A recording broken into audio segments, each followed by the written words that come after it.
Hey guys, tonight we're going somewhere a lot of you know personally, because half of you are probably already on it. We're talking about Lexapro, the little white pill that has quietly become the emotional support animal of an entire generation. Not the tiger in the cage, not the peacock on the plane, the actual clinically prescribed, FDA-approved serotonin reuptake inhibitor that Gen Z discovered around the same time they discovered that adulthood is extremely not what the brochure promised. Before you get too comfortable, I want to say a genuine, heartfelt thank you to whoever suggested this topic. You know who you are, and honestly, this one felt personal in the best possible way. Your ideas are why this channel exists, so if you're new here, consider subscribing and liking the video, but only if you actually enjoy it. No pressure whatsoever. Also, a little announcement. The channel is now on Spotify, so if you'd rather listen while you stare at the ceiling at 2 a.m, the link is in the description. Now go ahead and dim those lights, throw on a fan, and pull that blanket up to your chin. We're settling in tonight. Before we begin, let's ask some questions nobody asked out loud in a psychiatrist's waiting room in 2009. Why did one specific antidepressant somehow become the personality trait of a whole demographic? Was there a meeting? Did someone send a mass email? Is there a reason your coworker, your college roommate, your therapist receptionist and your own mother are all on the same milligram? What actually happens in the brain when Lexapro kicks in? And what happens when you forget to take it for 2 days and suddenly every sound feels like it's coming from the wrong direction? Why does everyone warn you it gets worse before it gets better? And why does nobody tell you that the getting better part feels suspiciously similar to just caring less about everything?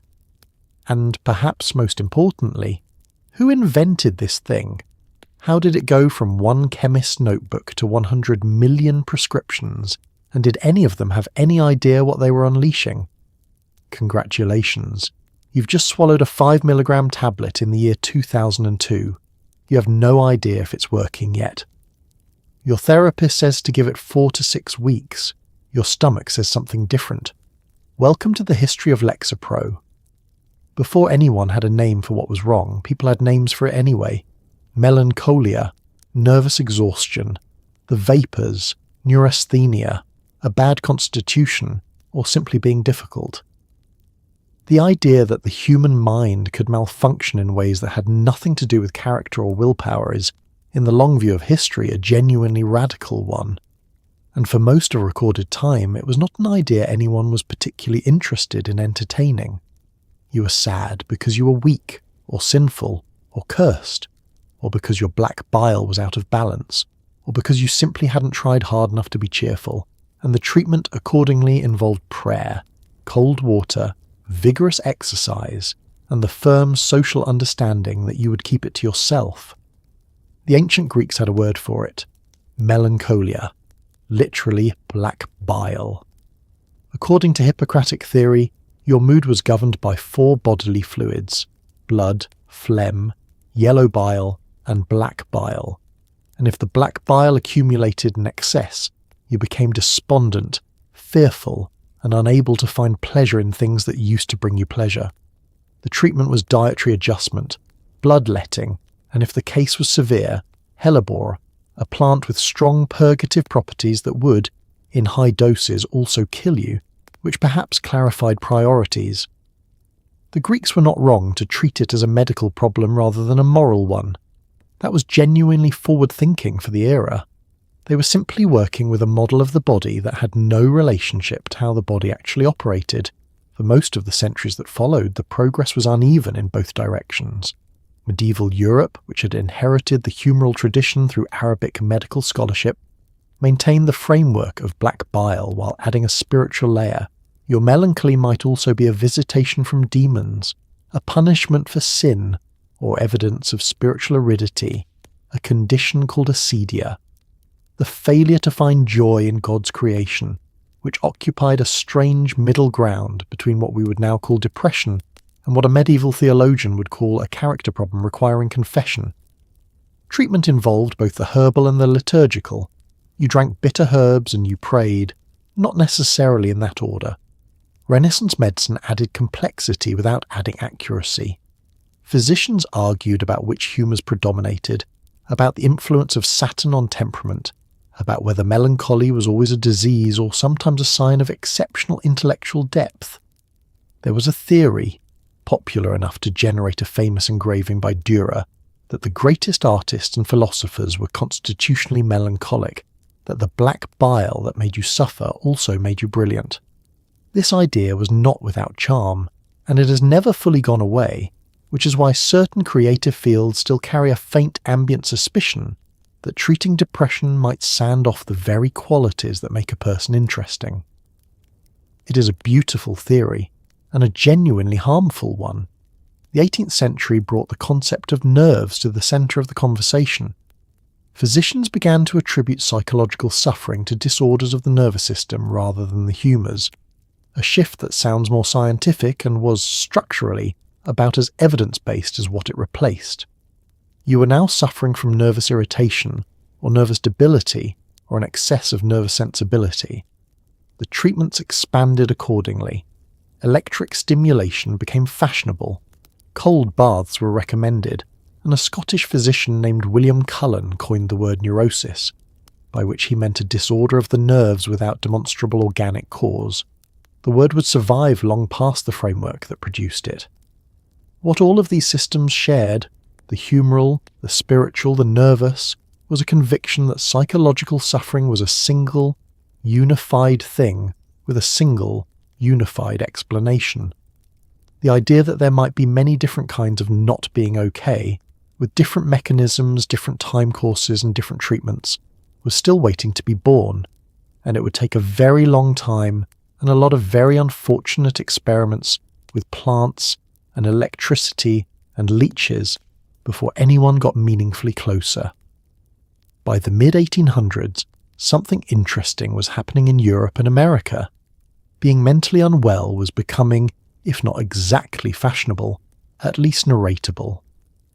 The Victorian era produced the diagnosis of neurasthenia, a condition defined loosely as nervous exhaustion, usually attributed to the pressures of modern industrial life, and for a brief, glittering moment, it was almost a status symbol.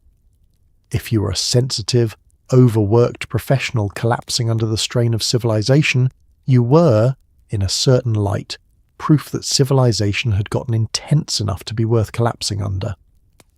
The man most responsible for popularizing neurasthenia was an American neurologist named George Miller Beard, who in 1869 published a paper attributing the condition to the unique stresses of modern American life: the telegraph, the steam engine, the newspaper, the increased mental demands placed on the ambitious classes.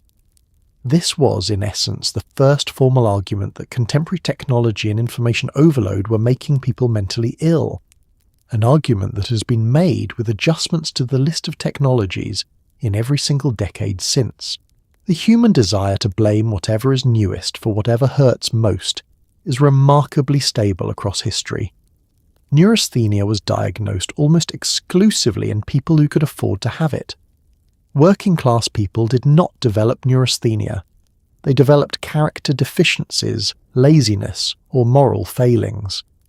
Middle and upper-class people, particularly educated women and overworked professional men, were understood to be too refined for the brutality of modern life, their delicate nervous systems simply overwhelmed by stimulation. The treatment for neurasthenic men was the rest cure's opposite: travel, outdoor activity, vigorous exercise, the famous West cure advocated by physician Silas Weir Mitchell, which sent ailing gentlemen out to rough it in the American frontier. The treatment for neurasthenic women was something else entirely. Mitchell's rest cure for female patients confined them to bed, sometimes for months, prohibited them from reading, writing, or engaging in any intellectual activity, and insisted they submit entirely to medical authority. Charlotte Perkins Gilman, who was prescribed the rest cure and found it nearly drove her to actual madness, wrote about it in her story The Yellow Wallpaper, one of the more quietly devastating accounts of what it feels like to have your experience pathologized and then treated with enforced passivity. The century also produced, alongside neurasthenia, the asylum. large institutional facilities for the severely mentally ill expanded dramatically across Europe and America throughout the 1800s, operating with varying degrees of genuine therapeutic intention and varying degrees of catastrophic neglect. The asylum was a holding environment, sometimes humane, often not, for people whose suffering had exceeded what their families or communities could contain. It was also a repository for people who were inconvenient, non-conforming, or simply poor. The history of the psychiatric institution is a history that psychiatry itself has spent considerable energy trying to reckon with, without always succeeding. What the Victorian era gave mental health above all was the concept of the nervous breakdown, a phrase so vague as to be almost meaningless and yet so useful that it persisted for well over a century, because it allowed people to say something had gone wrong without specifying exactly what, which was often the most accurate description available. The nervous breakdown was the original placeholder diagnosis, not quite medical enough to be shameful, not quite acceptable enough to discuss at dinner, hovering in the space between physical illness and personal failure, where most psychological suffering has lived throughout most of human history. Freud arrived at the end of the 19th century with a truly audacious idea that the mind could heal itself if you just talked at it long enough and with sufficient honesty about your mother. Whatever you think of psychoanalysis today, and opinions range from genuine intellectual revolution to expensive way to feel interesting, it represented the first serious mainstream attempt to treat mental suffering as something other than a moral failing or a neurological mystery beyond human reach. Freud believed the unconscious was a place where experiences were buried alive, and that anxiety and depression were, in essence, the sound those buried things made when they tried to claw their way back up. Sigmund Freud was born in 1856 in what is now the Czech Republic, trained as a neurologist in Vienna, and spent his early career doing fairly conventional medical research before pivoting, in the 1890s, towards something that his colleagues found somewhere between intriguing and professionally embarrassing. He had been working with a physician named Joseph Breuer on a patient known in the literature as Anna O, who had developed a range of dramatic physical symptoms, paralysis, visual disturbances, a persistent cough, with no identifiable organic cause. When these symptoms were traced, through conversation, to specific emotional memories, and when discussing those memories seemed to relieve the symptoms, Freud began to suspect that something important was happening in the gap between what people could consciously say about themselves and what was actually driving their behaviour. The resulting theoretical framework, the unconscious, the ego and id, repression, the mechanisms of defence, the interpretation of dreams, was elaborate, internally coherent, and largely unfalsifiable, which is both its greatest intellectual weakness and part of the reason it survived as long as it did. You cannot run a controlled trial on repression. You cannot assign people randomly to Oedipal conflicts. Psychoanalysis occupied a peculiar space that was neither fully science nor fully humanities, and it was criticised from both directions, by scientists who wanted testable hypotheses and by humanists who found it reductive. Freud responded to most of this criticism by incorporating it into the theory as further evidence of resistance. What psychoanalysis did accomplish, regardless of its empirical standing, was a cultural shift in how psychological suffering was conceptualized. The talking cure, a phrase coined by Anna O herself, not by Freud, introduced the idea that narrative mattered, that understanding the history of your distress was therapeutically relevant, and that the relationship between patient and clinician was itself a medium through which something like healing could happen. These ideas, refined and stripped of their more baroque elements, survive in evidence-based therapies practiced today. Freud's direct contribution to the treatment of depression was limited. He distinguished between mourning and melancholia in ways that anticipated later object relations theory. But psychoanalysis was not primarily designed for severe depressive illness, and in practice often wasn't particularly effective for it. What he contributed was permission permission to take psychological suffering seriously as a subject of sustained intellectual attention, and permission to believe that what happened inside a person's mind was as real and as worthy of treatment as what happened inside their body. Given where the field had been, that was more than a small thing. The psychoanalytic tradition also, it should be noted, produced decades of theories about depression that were not only wrong but actively harmful, including extended arguments that maternal coldness caused schizophrenia, that homosexuality was a disorder requiring treatment, and that severely depressed people who didn't respond to talking, cures, simply weren't trying hard enough to get well. The history of psychotherapy is not a straight line from ignorance to enlightenment. It is a more complicated path, and some of the detours were genuinely damaging. Before antidepressants existed, the pharmaceutical answer to psychological suffering was essentially sedation. Bromide salts were prescribed widely in the late 19th and early 20th centuries for anxiety, hysteria, and what physicians generally described as excitability, which covered everything from genuine panic disorder to the crime of having opinions. They made you calm by making you slow, foggy, and indifferent to your surroundings, which is a description that also applies to a mild concussion, but medicine is a process. The bromide era gave way to the barbiturate era in the early 20th century as a class of drugs synthesized from barbituric acid, discovered by a German chemist named Adolf von Baeyer, reportedly on St. Barbara's Day in 1864, which is either a charming historical footnote or a very specific example of chemistry not respecting the calendar, began to be prescribed for insomnia, anxiety, and what was then called nervous tension. Barbiturates worked. They worked in the way that hitting yourself over the head with something soft would technically solve the problem of being too awake, effectively but with significant downstream consequences. The problem with barbiturates, as became increasingly apparent through the 1930s, 40s and 50s, was the margin between a therapeutic dose and a lethal one. That margin was narrow enough to be genuinely dangerous, particularly in patients who were already depressed. Barbiturates became the instrument of choice for a significant number of suicides and accidental overdoses throughout the mid-century, and the list of notable people who died from barbiturate overdoses during this period is long and includes names that would be recognizable to most of you listening. Alongside barbiturates, the 1950s saw the rise of meprobamate, sold as Miltown, which was the first drug to be explicitly marketed as a tranquilizer, and which became, briefly, one of the most prescribed medications in American history. Miltown was taken by housewives, executives, celebrities, and anyone else who could obtain a prescription, and found the idea of chemically reducing their anxiety more appealing than examining its source.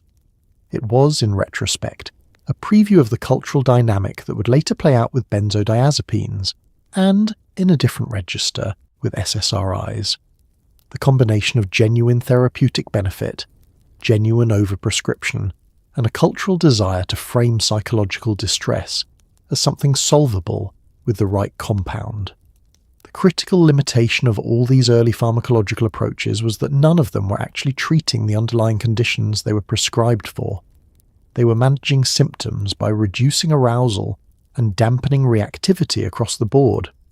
Sedation is not treatment. It is a volume knob.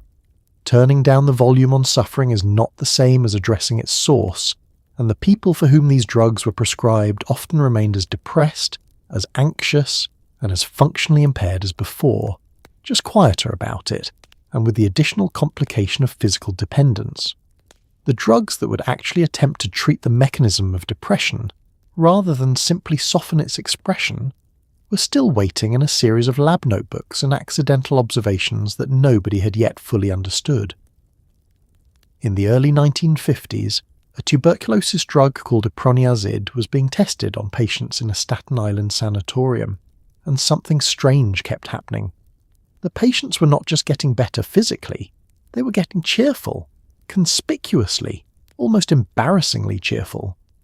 Doctors noted that patients were dancing in the hallways, dancing in a tuberculosis ward, in 1952. The drug, it turned out, was inhibiting an enzyme called monoamine oxidase, which broke down mood-regulating chemicals in the brain, and the result was that those chemicals accumulated and moods accordingly lifted. The observation was made by two physicians, Irving Selikoff and Edward Robitzek, who were conducting tuberculosis trials at Seaview Hospital on Staten Island, and who noticed that their patients were displaying a level of cheerfulness that seemed disproportionate to the circumstances. Tuberculosis in the early 1950s was not a condition that reliably produced good moods. It was a wasting, often fatal disease that had been decimating populations for centuries, and the patients in these trials were seriously ill. And yet, they were dancing. The physicians wrote about it in the medical literature, carefully with the appropriate clinical hedging, and within months psychiatrists were paying extremely close attention. Iproniazid was classified as a monoamine oxidase inhibitor, an MAOI, and the psychiatric trials that followed its tuberculosis debut produced results that were, by the standards of the era, dramatic. Significantly depressed patients improved. Not all of them, and not always dramatically, but enough of them, consistently enough, that the psychiatric community became convinced that the chemical activity of the brain was directly and manipulably linked to mood.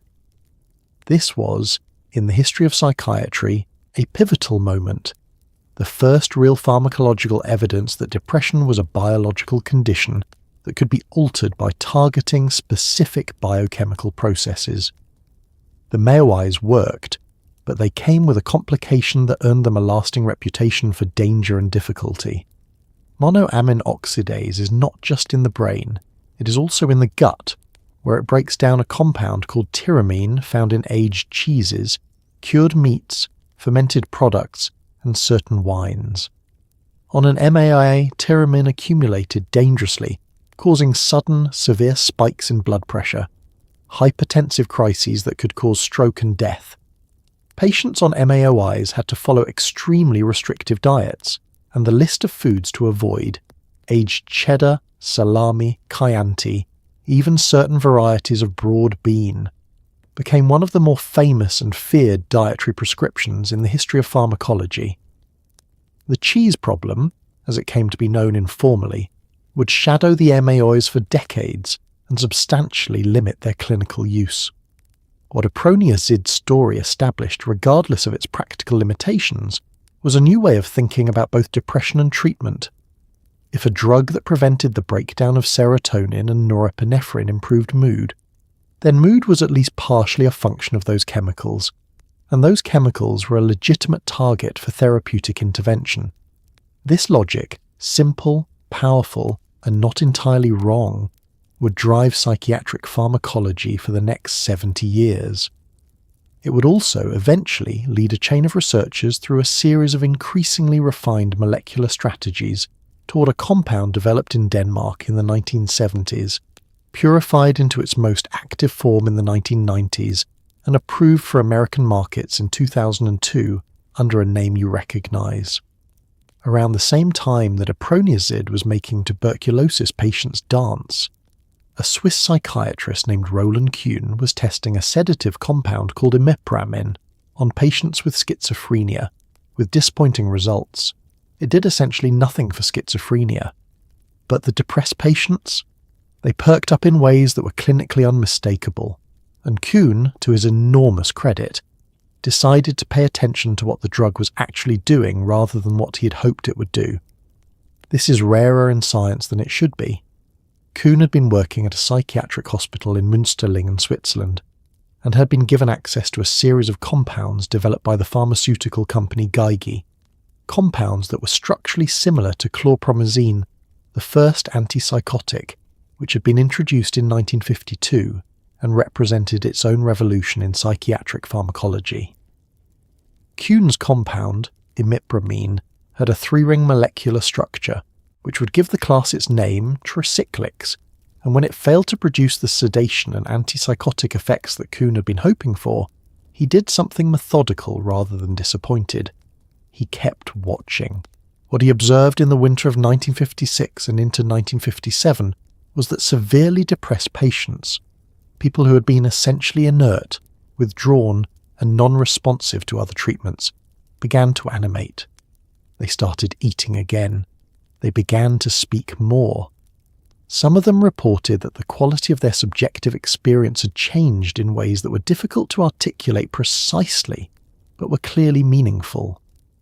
Kuhn documented 40 cases carefully, presented his findings to the Second World Congress of Psychiatry in Zurich in 1957, and was received with almost complete indifference.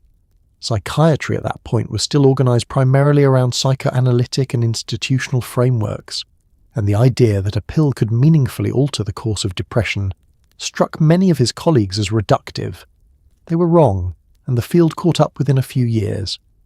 Imipramine was approved in several European countries by the late 1950s and in the United States by 1960, and it spawned an entire class of related compounds, amitriptyline, nortriptyline, desipramine, that would constitute the primary pharmacological treatment for depression for the next 3 decades.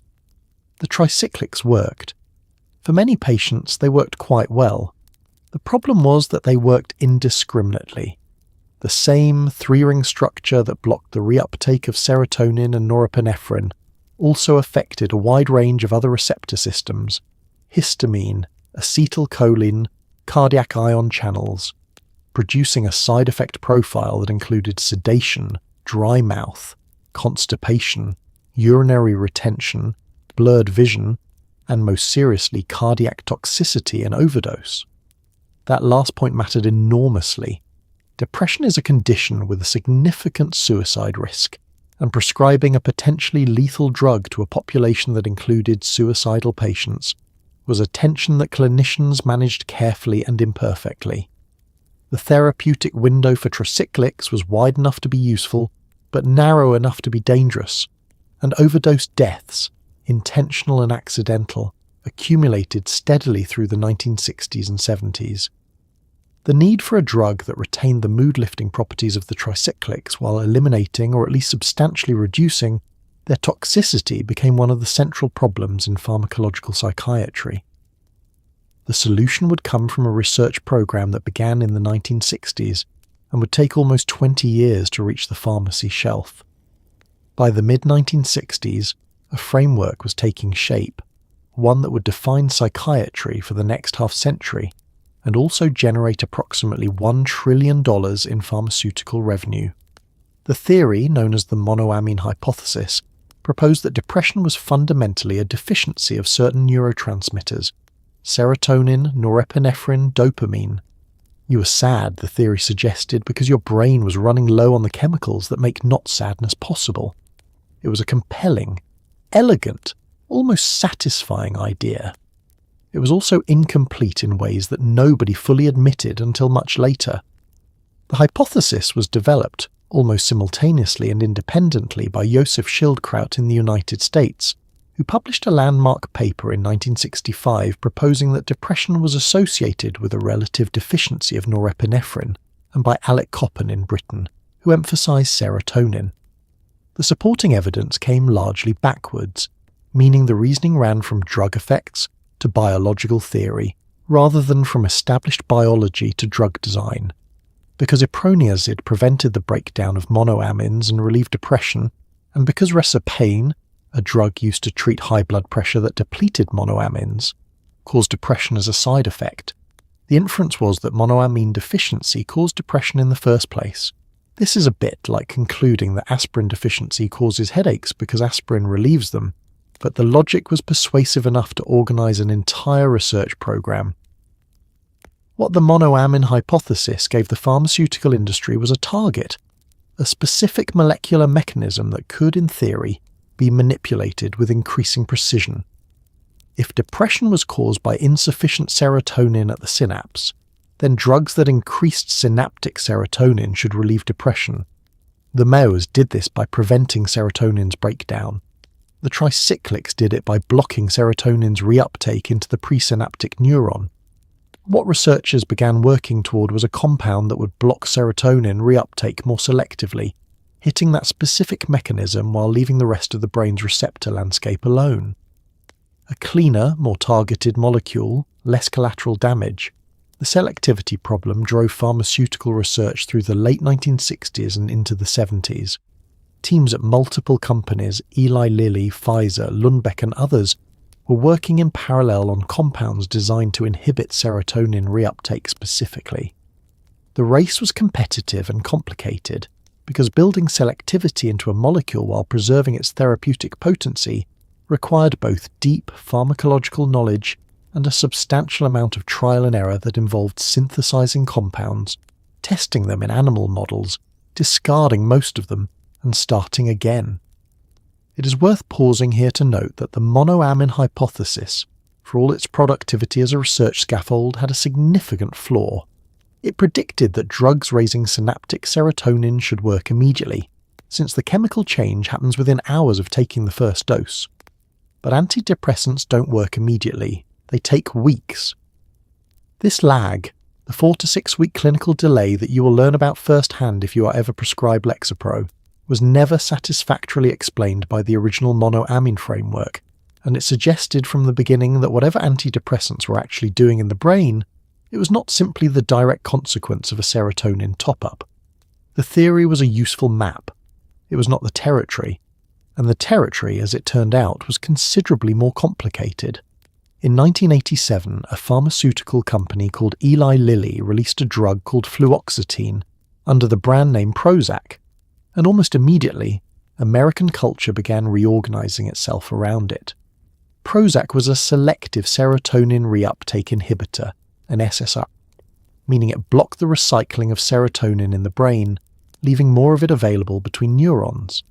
It was not the first SSRI, it was not necessarily the most effective, but it was the one that arrived at exactly the right cultural moment, with exactly the right name, and it became something that few drugs ever become, a symbol.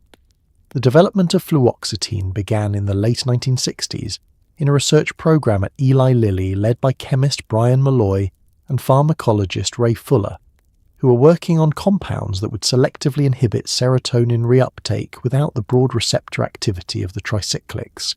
They synthesized a promising candidate in 1972, refined it through the mid-70s, conducted clinical trials through the late 70s and early 80s, and finally achieved FDA approval after a review process that was, by the standards of the time, long and contentious, partly because the regulatory framework for psychiatric drugs was still being developed, and partly because some of the clinical trial data produced mixed results that required careful interpretation.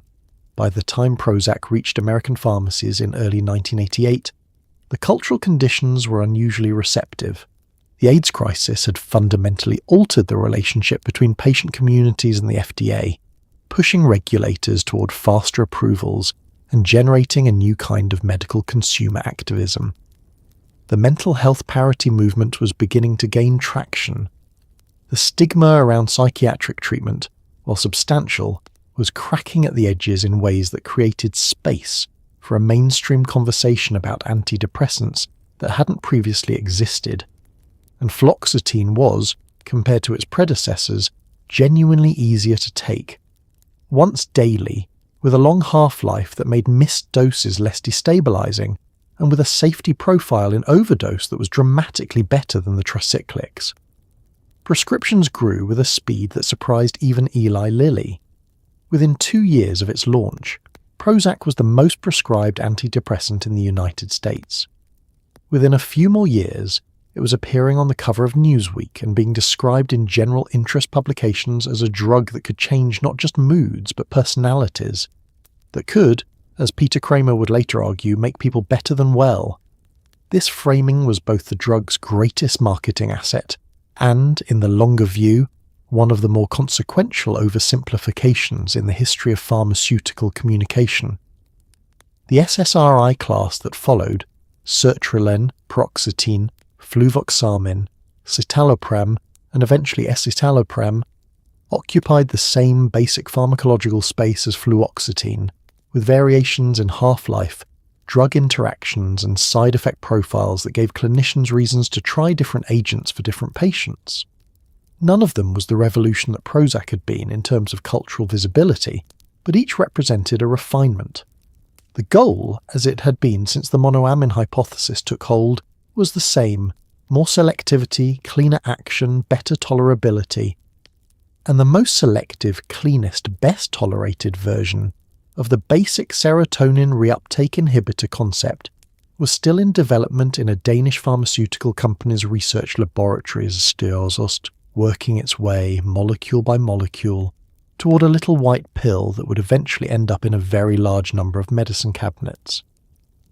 The 1990s produced a peculiar moment in American history in which antidepressants became genuinely interesting to the general public, not just as medicine, but as a philosophical conversation about identity, authenticity, and what it means to be yourself when the self has been chemically adjusted. Books were written, magazine covers were dedicated. Peter Kramer's Listening to Prozac asked whether drugs could make people better than well, and the country, which had been waiting for exactly this question, exploded into anxious debate. Kramer's book, published in 1993, was not primarily a polemic or a pharmaceutical advertisement. It was a careful, somewhat conflicted clinical account of a psychiatrist watching his patients change in ways that exceeded what depression treatment was supposed to accomplish. Some of them didn't just get undepressed, they became more confident, more socially engaged, more decisive, qualities that they had not displayed before the illness and that now seemed to exceed a return to baseline. Kramer used the phrase better than well tentatively, with significant caveats, but the phrase escaped those caveats almost immediately and became the axis around which an enormous public debate organized itself. The questions the debate generated were genuinely interesting. If a drug could improve not just pathological suffering, but ordinary unhappiness and ordinary timidity, was it appropriate to take it? Was there something lost in chemically optimizing a personality that had previously been difficult but authentically your own? Did antidepressants represent a form of self-improvement, a medical intervention, or something more troubling? A pharmaceutical erasure of traits that, while sometimes painful, were also constitutive of who you were?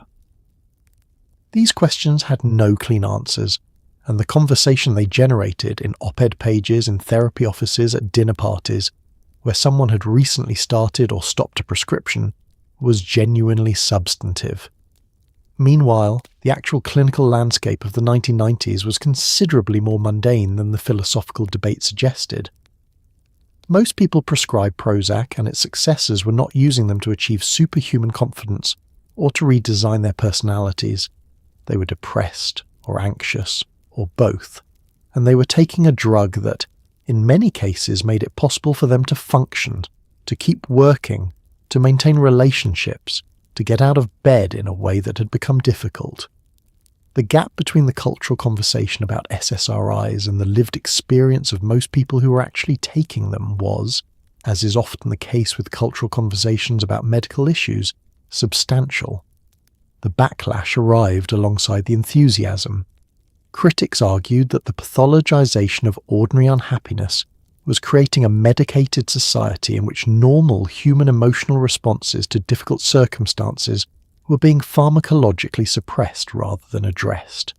Sociologists noted that antidepressant prescribing was uneven across class lines, with working-class people disproportionately offered medication and less likely to be offered therapy, an observation that pointed towards systemic questions about whether pharmacology was being used partly as a substitute for social support, and a series of safety concerns, questions about suicidality in adolescence, about dependency and discontinuation, began to accumulate in the late 90s and into the 2000s, complicating the narrative of a wonder drug. What the Prozac era established above all was that antidepressants were no longer a specialty medication for the severely ill. They had become a mainstream pharmaceutical option, prescribed by primary care physicians, discussed in popular culture, and taken by a large and growing segment of the population for a wide range of indications. The cultural machinery that would later absorb Lexapro, the jokes, the casual disclosures, the TikTok videos, the memes about brain chemistry and the early side effect weeks, all of it ran on infrastructure that Prozac built. Lexapro, chemical name escitalopram, was developed in Denmark at a pharmaceutical company called Lundbeck, which is the sort of name that sounds like it should be a furniture line, but was in fact one of the most important neurological research institutions in the world. The road to escitalopram began with an earlier drug called escitalopram, developed by Lundbeck in the 1970s, which was itself a significant pharmaceutical achievement. A selective, relatively clean-acting serotonin reuptake inhibitor with a reasonably tolerant side effect profile. Lundbeck was founded in 1915 by Hans Lundbeck, a Danish pharmacist, and spent its first several decades as a conventional pharmaceutical distribution and manufacturing company. Its pivot toward neurological research began in earnest in the 1950s and 60s, driven partly by the same excitement about monoamine pharmacology that was reorganizing psychiatric research globally.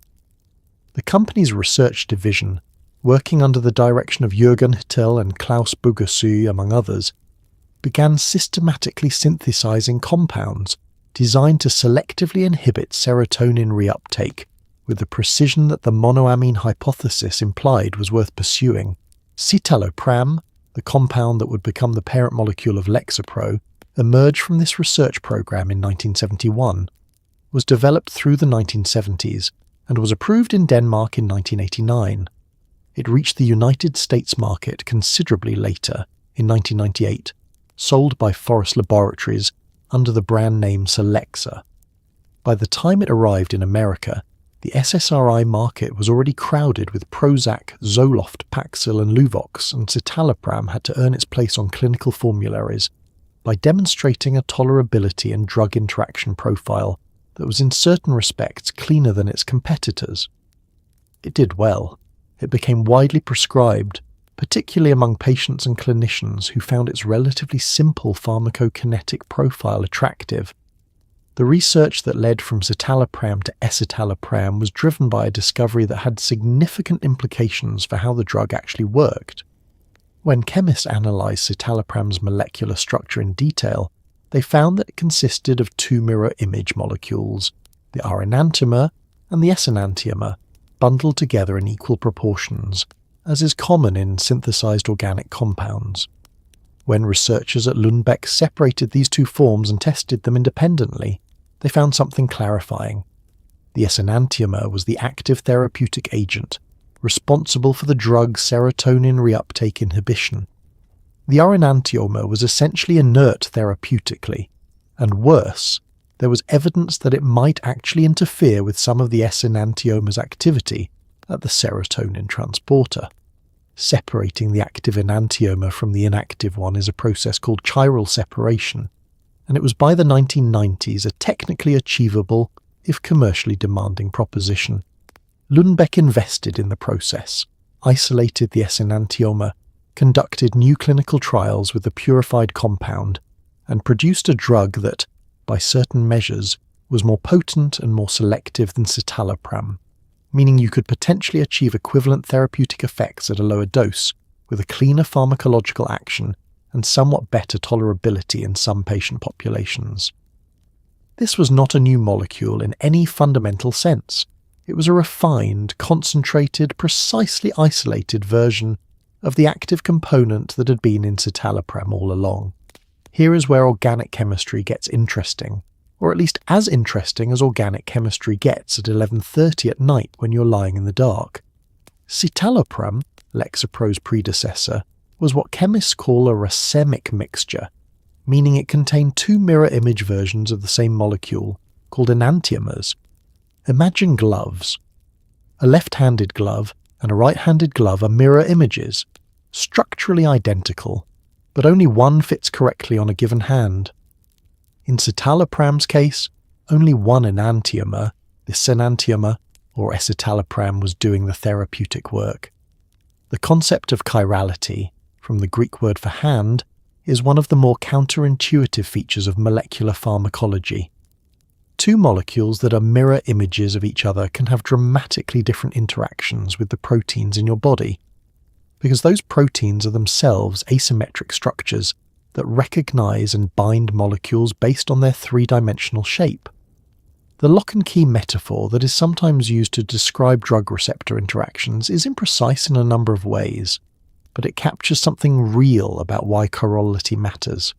The lock cares which way the key is cut, and a key that is the mirror image of the correct one will not turn, even if it looks identical from a distance. In the case of escitalopram at the serotonin transporter, the S enantiomer fit well. It bound to the primary binding site on the transporter protein and inhibited serotonin reuptake with high affinity.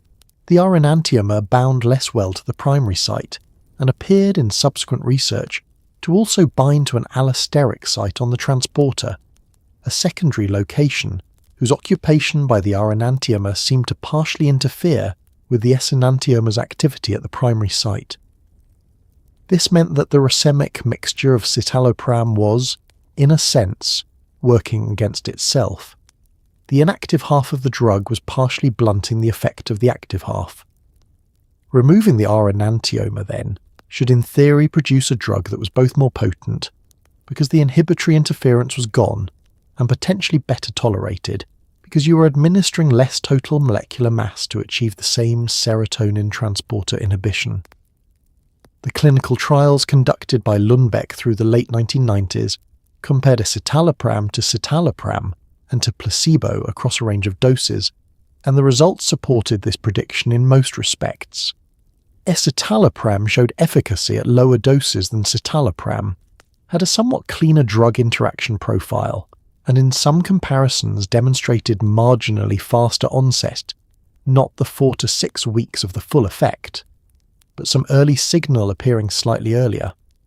Whether the clinical differences between escitalopram and citalopram were meaningful in practice, whether the theoretical pharmacological advantages translated into enough real-world difference to justify the significantly higher cost of the branded drug compared to generic citalopram was and remains a contested question in psychiatry. Some studies found meaningful superiority, others found the differences modest at best.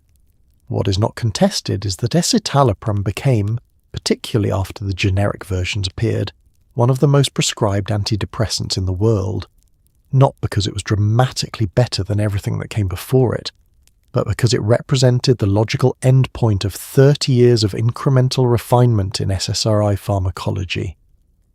It was, within its class, as clean and selective as the science of the era could produce. Escitalopram, sold as Lexapro in the United States, received FDA approval in 2002 for major depressive disorder and in 2003 for generalized anxiety disorder. The drug was introduced by Forest Laboratories, which licensed it from Lundbeck for the American market. The timing of its release was notable. It arrived just as the patent on citalopram, sold as Celexa, was about to expire, meaning the older drug was about to become available as a cheaper generic. This timing was not a coincidence, and it generated one of the more pointed criticisms levelled at escitalopram's commercial launch. The strategy of purifying the active enantiomer from a racemic compound and repatenting it as a new drug has a name in the pharmaceutical industry. It is called chiral switching, and it is a legitimate scientific practice that sometimes produces genuinely superior drugs and sometimes produces drugs that are marginally or negligibly better than their predecessors, but arrive with fresh patent protection and brand name pricing intact. The medical and policy communities disagreed, sometimes loudly, about which category escitalopram fell into. Forest Laboratories invested heavily in clinical trials designed to support the superiority of Lexapro over Celexa, and a number of those trials did show advantages, particularly in speed of response in some patient populations and in certain tolerability measures. Critics argued that the trial designs favoured escitalopram, that the effect sizes were modest, and that the difference between the drugs was unlikely to be clinically meaningful for most patients. Supporters argued that even small differences in tolerability mattered when accumulated across a large population, and that a cleaner pharmacological profile had genuine value even when the headline efficacy numbers were similar. The commercial rollout of Lexapro was aggressive in the ways that pharmaceutical launches of that era typically were. Direct-to-consumer advertising, permitted in the United States and New Zealand and essentially nowhere else, placed Lexapro in television commercials and magazine spreads, featuring the imagery that had by then become standardized in SSRI marketing. Soft light, relieved expressions, the cloud lifting. The advertisements were careful to list side effects in accordance with regulatory requirements, and equally careful to do so in ways that minimize their salience relative to the drug's appeal.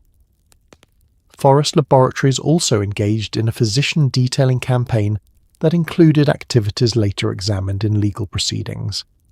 A 2010 settlement with the Department of Justice found that Forest had marketed Lexapro and its predecessor Celexa for uses not approved by the FDA, including use in patients under 18, a population for which the pediatric evidence was at that time limited, and had provided payments and other benefits to physicians in ways that violated the anti-kickback statute. Forest paid approximately $313 million to resolve the case. This was, by the standards of pharmaceutical industry settlements of the era, a relatively modest sum. The drug continued to be prescribed at high volume. None of this makes Lexapro an ineffective drug. The clinical evidence for its efficacy in depression and generalized anxiety disorder is substantial and has survived the scrutiny of decades of replication attempts and meta-analyses, including critical ones. What the commercial history of its launch illustrates, rather, is the complexity of the relationship between pharmaceutical science and pharmaceutical business, and the degree to which the story of how a drug gets from a laboratory notebook to 100 million prescriptions involves not just chemistry and clinical trials, but marketing strategies, patent law, regulatory timing, and the economics of insurance reimbursement in a way that is neither entirely reassuring nor entirely surprising. When you take escitalopram, it travels through your bloodstream, crosses the blood-brain barrier, and makes its way to the synaptic clefts between neurons, where it blocks a protein called the serotonin transporter, or SERT, which is responsible for pulling serotonin back out of the synapse after it has been released. With SERT inhibited, serotonin lingers longer in the gap between neurons, theoretically giving it more opportunity to bind to receptors and do whatever serotonin does that makes the world feel slightly more manageable.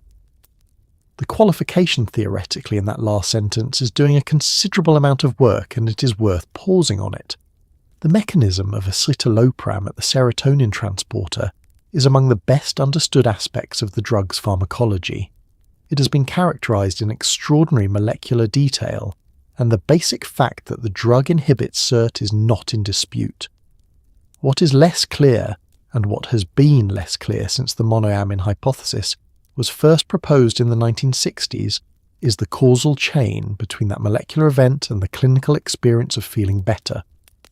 The gap between serotonin lingers longer in the synapse, and you stop feeling like your chest is full of wet concrete, contains a very large number of steps that are imperfectly understood.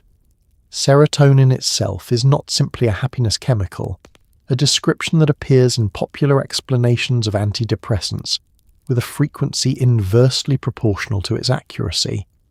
It is a neuromodulator involved in the regulation of mood, but also in the regulation of sleep, appetite, thermoregulation, pain perception, gastrointestinal motility, sexual function, and a range of cognitive processes including memory consolidation and emotional processing. The serotonin system is ancient and distributed throughout the body. The vast majority of the body's serotonin is in the gut, not the brain, and its activity in the brain involves multiple receptor subtypes with different, sometimes opposing functions. When you inhibit serotonin reuptake with escitalopram, you're not simply adding happiness to the equation. You're changing the dynamics of a regulatory system of enormous complexity, and the downstream effects of that change ripple through circuits and timescales that are still being mapped. The 4 to 6 week delay in clinical effect, which the monoamine hypothesis never satisfactorily explained, is now understood to reflect, at least in part, a set of slower neurobiological adaptations that occur downstream of the immediate increase in synaptic serotonin. These include desensitization of presynaptic autoreceptors, the brain's own feedback mechanism, which initially counteracts the increase in serotonin by reducing the amount the neuron produces, and changes in gene expression that affect the structure and sensitivity of postsynaptic neurons. Some researchers have proposed that neurogenesis in the hippocampus, the growth of new neurons in a brain region involved in memory and emotional regulation, may play a role in the therapeutic effect, though this theory remains actively debated. The honest summary of what Lexapro does in the brain is something like this. It definitely inhibits SERT, and that definitely changes the dynamics of serotonin neurotransmission, and those changes initiate a cascade of neurobiological adaptations that, over the course of several weeks, alter the functional properties of brain circuits involved in emotional processing, stress reactivity, and cognitive function, in ways that, for many people, result in reduced symptoms of depression and anxiety. The mechanism is real. The effect is real. The complete explanation of how the first step leads to the last is something that neuroscience is still working on, and anyone who tells you they have it fully sorted out is more confident than the evidence permits. One of the most consistent, most discussed, and somehow still most surprising experiences of starting Lexapro is that the first week or two are often terrible. Not terrible in a subtle way. Terrible in the way that makes a person lie very still and stare at the ceiling and wonder what exactly they agreed to. The body's early response to an SSRI tends to involve nausea, dizziness, disrupted sleep, and a generalized feeling of being slightly detached from one's own skull, which, to a person who started the drug hoping to feel more like themselves, is disorienting in a very specific way. The nausea is one of the most reliably reported early side effects and is generally attributed to serotonin's role in the gut. The gastrointestinal tract is densely populated with serotonin receptors. Most of the body's serotonin lives there, and when you suddenly increase serotonin availability by inhibiting its reuptake, the gut registers this change in ways that are emphatically not subtle. The nausea of early Lexapro is not quite like regular nausea. It tends to sit at a low, persistent level that is rarely severe enough to be incapacitating but is present enough to make eating less appealing and existing more effortful. It typically improves over 1 to 2 weeks as the serotonin system adjusts to the new equilibrium. This is not very useful information if you are on day 4. Sleep changes in the early weeks are common and varied. Some people report insomnia, lying awake with a quality of alertness that feels more activated than their usual anxiety, which is saying something. Others report the opposite, a heavy, dreamless sedation that leaves them foggy through the day. Vivid dreams, when they occur, tend to be the surreal, maximally inconvenient kind, the kind that are vivid enough to interrupt sleep but not vivid enough to be interesting. These effects are generally transient. This is also not very useful information on day 4. The experience sometimes called activations, a temporary increase in anxiety, restlessness, and in some cases a kind of agitation that can be difficult to distinguish from worsening, is perhaps the most clinically significant early response, and it is the reason that SSRIs carry a black box warning about monitoring for suicidality in young people during the early weeks of treatment. The warning was added to SSRI labeling following analyses suggesting that adolescents and young adults showed increased rates of suicidal ideation and behavior in the early weeks of treatment. And while the causal interpretation of this finding has been debated, the monitoring recommendation is standard. If you're starting Lexapro and things feel significantly worse in the first 2 weeks, not just uncomfortable, but genuinely darker, that is information worth communicating to whoever prescribed it. What makes the early weeks experience particularly difficult, beyond the physical discomfort, is the timing. You went to a doctor or a psychiatrist or a telehealth platform because something was wrong. You were told this drug would help. You started taking it, and now you feel worse. The gap between expectation and experience in those first weeks is wide enough that a meaningful proportion of people stop taking SSRIs before reaching the therapeutic window, and this is one of the more consequential treatment failures in psychiatric pharmacology. Not because the drug would have worked for all of them, but because some of them would have improved, and the early discontinuation is driven by side effects rather than lack of efficacy. The information that it often gets worse before it gets better, delivered clearly before the prescription is filled rather than discovered on the internet at 2 a.m. on day 5, is one of the more useful things a prescriber can offer. It is not always offered. Lexapro does not work on human time.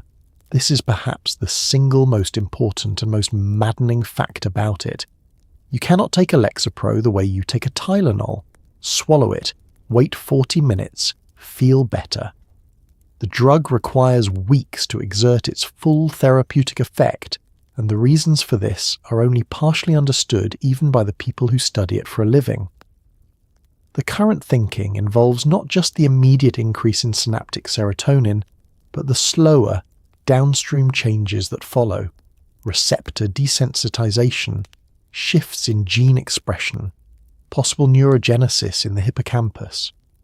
The 4 to 6 week figure appears in nearly every clinical description of SSRIs and is accurate as a rough benchmark, but it obscures a more gradual and uneven process that varies significantly between individuals. Some people report early signals in the first 2 weeks, a slight softening of the worst edges, a minor reduction in the intensity of the anxiety that has been running at a constant background volume for months. Others notice nothing until week 4 or 5, and then experience a shift that is difficult to describe precisely, but is unmistakable from the inside. The clinical literature captures this heterogeneity imperfectly, because trials measure outcomes at fixed time points and cannot fully represent the lived experience of waiting for a drug to work. Waiting for Lexapro to work is a particular kind of waiting because it is waiting under conditions that are actively difficult. You're not waiting while feeling fine. You're waiting while experiencing whatever led you to seek treatment in the first place, often intensified by the early side effects of the drug that is supposed to help. It is a bit like being told that the renovations will be complete in 6 weeks, except the construction is happening inside your nervous system and you are required to live there throughout. The instruction to be patient is medically accurate and experientially almost meaningless. The question of why SSRIs take so long to work has generated a substantial research literature, and the current best answer is that the therapeutic effect depends on neurobiological changes that are fundamentally slow. The desensitization of presynaptic serotonin autoreceptors, the feedback mechanism that initially compensates for the increased synaptic serotonin by reducing its release, takes approximately 2 weeks. The downstream changes in gene expression and receptor sensitivity take longer still.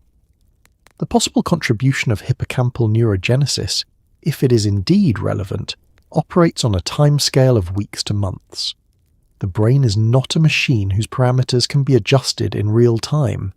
It is a living system whose adaptations unfold according to biological timelines that do not particularly care about your schedule. There is a clinical implication of the delay that is not always communicated clearly to patients. If the drug is not working at 4 weeks, the appropriate response is generally not to conclude that it will never work, but to reassess at 6 or 8 weeks before switching. This is because some people who show little or no response at 4 weeks do show meaningful improvement by 8.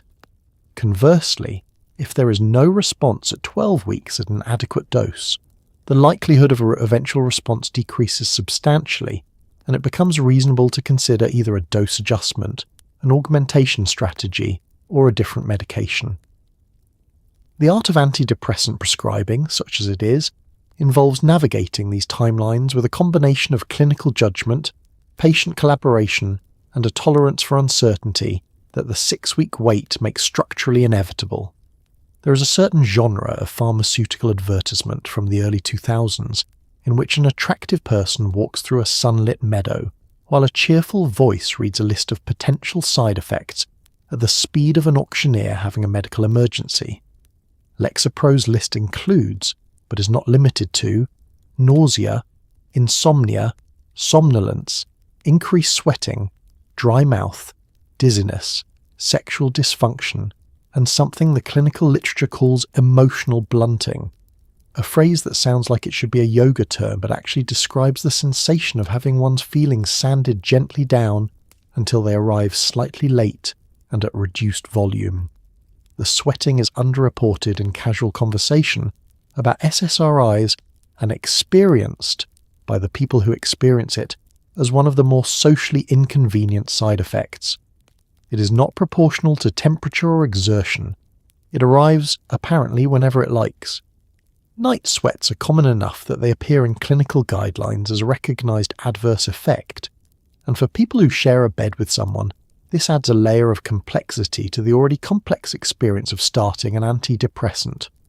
The mechanism involves serotonin's role in thermoregulation. The system that determines when and how much you sweat is partly serotonergic, and disrupting it produces outcomes that are difficult to plan around. The dry mouth is real and persistent for a meaningful subset of users. The insomnia coexists with the somnolence in the way that only a drug that affects a regulatory system can produce opposite effects in different people. Some individuals find Lexapro activating, others find it sedating, and the same individual can experience both at different points in treatment or at different times of day. The clinical recommendation to take Lexapro in the morning is based in part on the observation that for some people, it interferes with sleep when taken at night, which is information that would ideally be provided with the prescription rather than discovered through several weeks of insomnia. The weight changes associated with SSRIs are a subject of ongoing discussion that tends to be handled in clinical settings with a degree of vagueness that does not always serve patients well.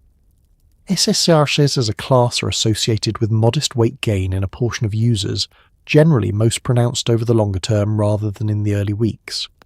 The mechanism is not fully understood and is likely multifactorial, involving effects on appetite, metabolic rate, and the behavioural changes that accompany mood improvement, including resumption of normal eating patterns that may have been disrupted during active depression.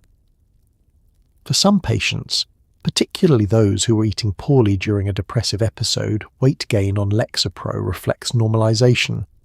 For others, it is a genuine side effect that affects quality of life, and in some cases, adherence to treatment. The headaches that some people experience in the early weeks are generally transient and manageable. The dizziness, similarly, tends to improve with time.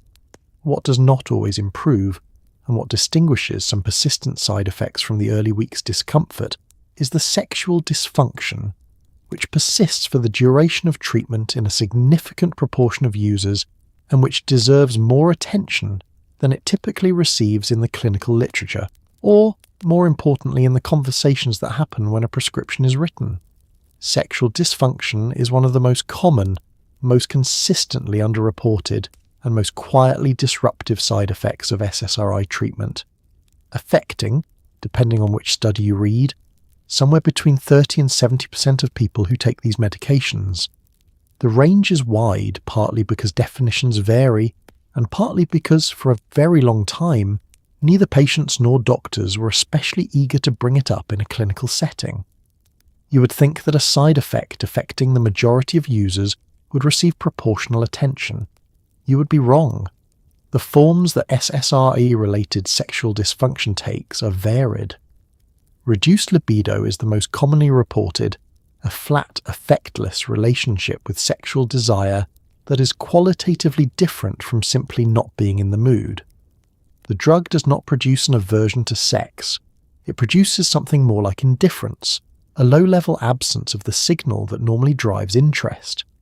This can be difficult to distinguish, particularly in someone who was depressed before starting the medication, from the sexual disinterest that depression itself produces, but the two feel different in ways that patients who have experienced both generally find recognizable.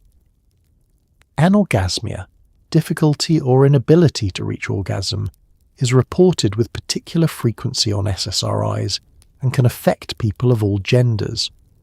The mechanism is related to serotonin's role in modulating the ejaculatory and orgasmic reflex. Serotonin, through certain receptor subtypes, is inhibitory to orgasm, which is why some SSRIs were subsequently repurposed as treatments for premature ejaculation, which is a fact that provides either dark comedy or useful clinical information depending on your relationship to the situation. The same mechanism that delays ejaculation in people who experience premature ejaculation makes orgasm difficult or absent for a much larger population of people who are not asking for that outcome. The clinical silence around these effects has multiple causes.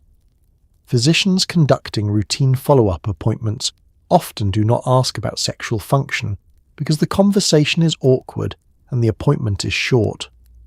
Patients often do not volunteer the information because it is personal and because there is a widespread and not entirely inaccurate understanding that the alternative, untreated depression, is worse than diminished sexual function and that complaining feels ungrateful. The side effect is also invisible in clinical trial data that doesn't specifically solicit it. Spontaneous reporting rates for sexual dysfunction in SSRI trials are dramatically lower than rates obtained when patients are directly asked structured questions about sexual function, which is a methodological gap with significant real-world consequences. There are management strategies. Dose reduction, if clinically feasible, sometimes helps. Switching to bupropion, which works through a different mechanism and has a much lower rate of sexual side effects, is an option for some patients. Adding bupropion to an existing SSRI regimen is used in some cases for the same purpose. The medication sildenafil has been used to address erectile dysfunction specifically. None of these solutions is universal, and all of them require a conversation that is, in practice, not always happening. The result is a large number of people quietly tolerating a side effect that substantially affects their quality of life, while remaining uncertain whether it is normal, treatable, or worth mentioning at all. Something shifted around 2018 or so, and if you are of a certain age or spend any time on certain corners of the internet, you know exactly what shifted. The conversation about antidepressants, which had spent decades oscillating between stigmatized secret and vague cultural shorthand, moved among younger people into something closer to casual transparency. People began mentioning their prescriptions in passing, the way they might mention a food allergy or a gym membership. The mechanisms of this shift are multiple and not fully separable from each other. The mental health awareness discourse that expanded significantly in the mid-2010s, driven partly by celebrity disclosures, partly by the mental health parity movement, partly by the particular affordances of social media for sharing personal health information with selective audiences, created a cultural environment in which discussing anxiety and depression became not just permissible, but in some circles, a form of connection and credibility.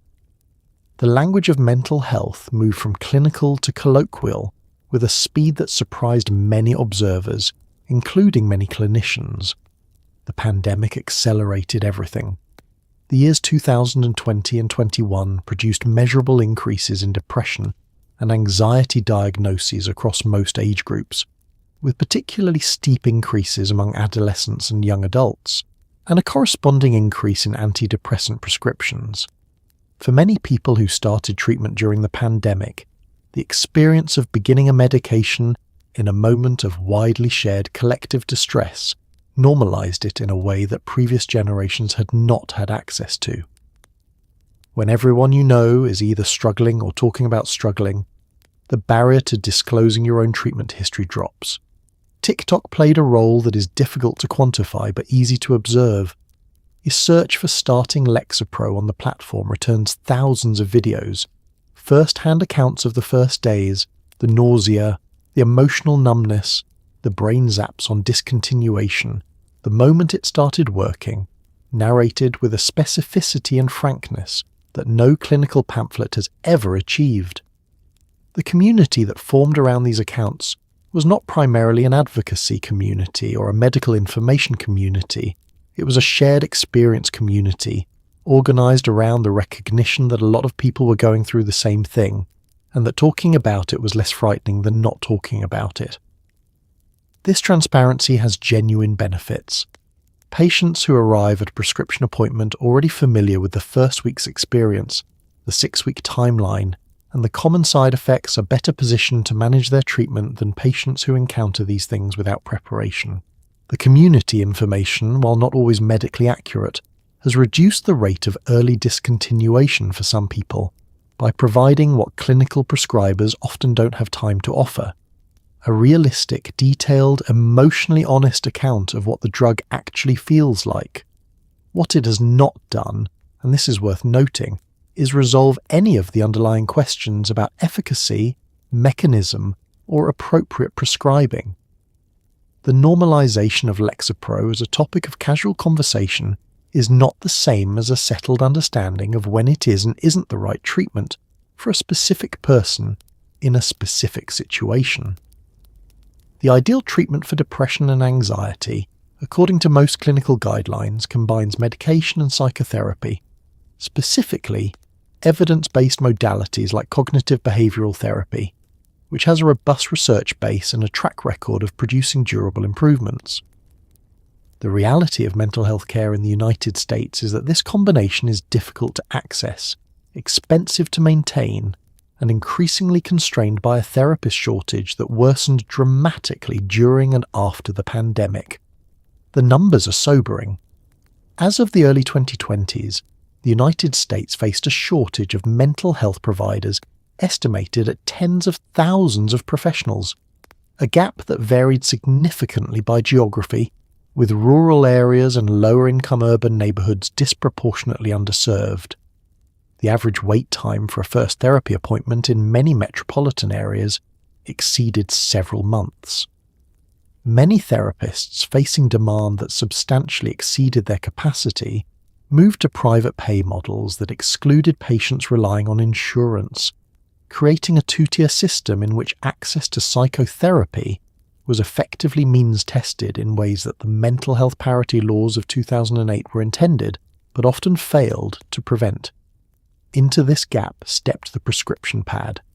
Primary care physicians, who often have 20 minutes per patient, became the primary prescribers of antidepressants, not because medication management was their specialty, but because medication was what they could offer on the same day a patient arrived in their office in distress.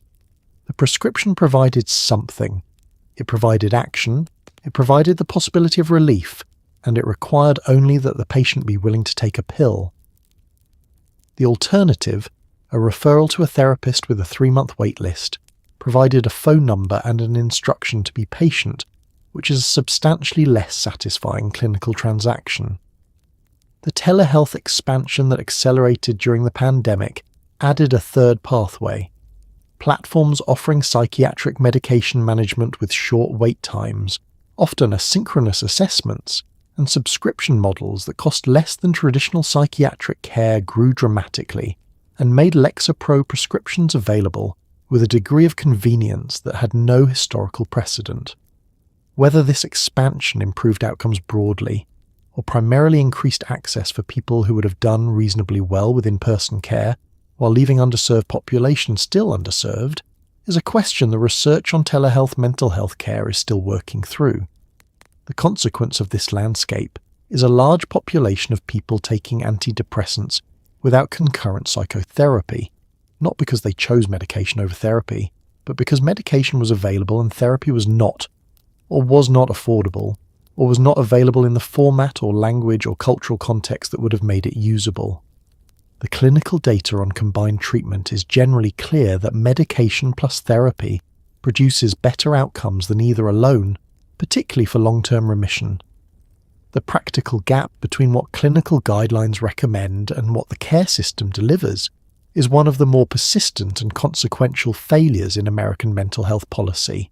Lexapro is not responsible for the therapist shortage. It is simply the treatment that arrives when the better evidence combination is not available. The majority of antidepressant prescriptions in the United States are written not by psychiatrists but by primary care physicians, general practitioners, internists, family medicine doctors, and, increasingly, nurse practitioners and physician assistants operating in urgent care settings. This is a fact that surprises a lot of people, and a fact that has significant implications for how antidepressants are selected, dosed, monitored, and discontinued. Primary care training includes psychiatric pharmacology, but not at the depth of psychiatric specialty training, and the scope of conditions that primary care providers manage is broad enough that no individual provider can maintain expert-level knowledge in every domain. This does not mean that primary care prescribing of antidepressants is categorically problematic. For uncomplicated presentations of moderate depression or generalized anxiety disorder in otherwise healthy adults, a primary care physician with appropriate guidelines access can prescribe SSRIs safely and effectively, and the alternative is not seeing anyone, which is worse. What it does mean is that the population of antidepressant prescribers includes a large number of clinicians for whom psychiatric pharmacology is one competency among many, practiced with varying levels of confidence and varying access to specialist backup. The practical effects of this distribution show up in several patterns. Follow-up after an initial antidepressant prescription is highly variable in primary care settings, where appointment schedules are dense and the brief check-ins that adequate medication management requires are often difficult to fit in. Augmentation strategies for partial responders, the clinical decision-making that happens when a patient improves somewhat on a medication but not fully, require a level of psychiatric pharmacology expertise that many primary care settings cannot consistently offer. Discontinuation management, which requires careful tapering and monitoring for withdrawal symptoms, is an area where the evidence suggests significant room for improvement in primary care practice. The emergence of collaborative care models, in which psychiatrists serve as consultants to primary care practices rather than seeing patients directly, providing guidance on complex cases while the primary care team manages the day-to-day treatment, has shown promise in a number of health system implementations as a way to extend psychiatric expertise to settings where it would otherwise be absent. These models improve outcomes at the population level while addressing the fundamental capacity constraint. There are not enough psychiatrists to see everyone who needs them, but there are enough to support a large number of informed primary care prescribers. What this means at the individual level is that the person who prescribed your Lexapro may have had very different levels of training, time, and follow-up capacity than the person who prescribed your neighbour's. The same molecule, the same dose, the same diagnosis can enter two different care relationships and receive dramatically different levels of monitoring and management. This is not an argument against primary care prescribing. It is an argument for understanding what you're entering into when you fill that first prescription, and for knowing what questions to ask and when to seek specialist input if the first-line management is not producing the results you are hoping for. It is genuinely difficult to describe what a functioning antidepressant feels like to someone who hasn't experienced it, partly because the experience is different for different people, and partly because the most accurate description sounds, on its surface, underwhelming. The drug does not make you happy exactly. It does not replace sadness with some kind of pharmaceutical euphoria, or fill the room with a golden light that makes everything beautiful and coherent. What it tends to do, for people for whom it works, is quieter and stranger than that. The most common description across patient accounts, clinical narratives, and the thousands of first-person testimonies that have accumulated on forums and social platforms over the past 2 decades involves some version of the absence of a weight. Not happiness replacing sadness, but the lifting of something, a pressure, a constant low-frequency dread, a cognitive static that had been present so consistently that it registered as the baseline until it stopped. Many people describe not noticing that it was working until they encountered a situation that previously would have sent them into a spiral and found that the spiral did not materialize, that their reaction was proportionate in a way that it had not been before. The emotional landscape on Lexapro, when it is working without producing significant blunting, often feels quieter than before.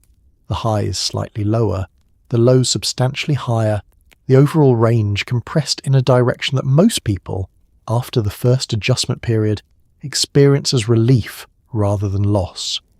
Anxiety that had been running at a constant background volume becomes intermittent and manageable. Catastrophic thinking, the elaborate self-sustaining loops that turn a minor embarrassment into a multi-day project in retrospective humiliation, becomes less automatic, as though the volume on the internal catastrophe machine has been turned down without being switched off entirely. The cognitive effects of effective Lexapro treatment are described by many patients as among the most significant. Concentration that had been disrupted by constant emotional noise improves. Decision-making that had been paralyzed by an inability to tolerate the uncertainty inherent in any choice becomes possible. The experience of time changes in a way that is difficult to articulate, but that people consistently report. Days that had been running together into an undifferentiated misery become distinguishable from each other, and the future acquires a quality of differentiation, a sense that tomorrow is not simply more of today, that had been absent for long enough to have been forgotten. What Lexapro working does not feel like is normal, in the sense of what you imagine normal to mean. It does not feel like being the person you were before whatever happened. It does not feel like certainty or contentment or the absence of difficulty. It feels, for most people who describe it this way, like having enough margin, enough space between the stimulus and the response, enough capacity before the system overloads to make choices and have a life. It is not a spectacular feeling. It is a quietly significant one. Lexapro, like all SSRIs, was not designed to be taken for a specific finite period and then cleanly discontinued. And yet it is also not a drug that welcomes a graceful exit. The experience of tapering off or stopping escitalopram, what clinicians call discontinuation syndrome, and what patients often call something considerably less clinical, involves a constellation of symptoms distinctive enough to have acquired their own colloquial name: brain zaps. Brain zaps are difficult to describe to someone who's not experienced them, and they are easy to recognize to anyone who has. They are brief, electrical feeling sensations, sometimes accompanied by a visual flash, a faint disorientation, or the impression that the world has very slightly skipped, that occur in waves when serotonin levels are declining rapidly. They are not painful in a sharp way. They are deeply unsettling in a neurological way, with a quality that most people find difficult to adapt to regardless of how many times they occur. Their mechanism is not fully understood, though they are thought to be related to the sudden reduction in serotonergic activity in neural circuits that had adjusted to the drug's presence and are now recalibrating to its absence. The brain zaps are accompanied, in many discontinuation experiences, by flu-like symptoms, fatigue, muscle aches, chills, along with irritability, anxiety, crying spells, and a dizziness that is worsened by eye movement, a specific symptom sometimes called oscillopsia, or simply described as the strange experience of the world briefly strobing when you turn your head. This collection of symptoms, finish, is one mnemonic used in clinical settings. Flu-like symptoms, insomnia, nausea, imbalance, sensory disturbances, hyperarousal, tends to emerge within 1 to 4 days of stopping or significantly reducing the dose, and can persist for days to weeks depending on the individual and the abruptness of discontinuation. The pharmaceutical industry's position, historically, was that SSRIs were not habit-forming and did not produce dependence, a position that was, at best, a semantic argument that distinguished between physical dependence and the psychological craving associated with drugs of abuse, and at worst a contribution to patient confusion about why stopping the drug felt as bad as it did. The clinical guidance to taper rather than stop abruptly was established practice, but the information was not always communicated to patients at initiation, meaning some people stopped cold turkey, had a severe discontinuation experience, and either concluded that they would never be able to stop the drug or, conversely, that they were weak for finding the experience difficult. Tapering strategies vary. Some clinicians recommend a gradual dose reduction over weeks or months. Others, for patients with severe discontinuation symptoms, use a hyperbolic taper, reducing the dose by smaller and smaller absolute amounts as the dose decreases, reflecting the nonlinear relationship between dose and receptor occupancy. Switching to fluoxetine, which has a substantially longer half-life and therefore a gentler pharmacological exit, is sometimes used as a bridge for patients who find escitalopram discontinuation particularly difficult. What all of these strategies share is the requirement for a conversation between patient and prescriber about the timeline, the symptoms to expect, and the plan if those symptoms become unmanageable. That is not always happening when it should. In 2008, a researcher named Irving Kirsch published a meta-analysis of antidepressant clinical trials using data obtained through Freedom of Information requests, and the conclusions made a lot of people uncomfortable. Kirsch found that when unpublished negative trial results were included alongside the published positive ones, the effect size of antidepressants compared to placebo shrank considerably, to a point that, for patients with mild to moderate depression, was arguably below the threshold of clinical significance. The publication bias problem that Kirsch identified, the tendency for positive trial results to be published and negative ones to remain in the file drawer, was not new in 2008. It had been recognized as a methodological issue in clinical research for decades. What was new was the systematic attempt to quantify its effect specifically for antidepressants, and the size of the gap between the published literature and the full dataset was larger than many clinicians had expected. The finding generated enormous debate, a substantial amount of media coverage, and a relatively small amount of change in prescribing practices, which perhaps tells you something about the relationship between methodological critique and clinical behaviour. The honest answer to how good is the evidence for Lexapro is complicated and depends significantly on what question you are asking and for whom. For severe depression, the evidence is fairly robust. Antidepressants, including escitalopram, produce meaningful improvements above placebo in trials of severely depressed patients, with effect sizes that are clinically significant and that hold up across replication. For mild to moderate depression, the picture is less clear, and the evidence that Kirsch and others have analysed does raise legitimate questions about the magnitude of the benefit relative to placebo in less severe presentations.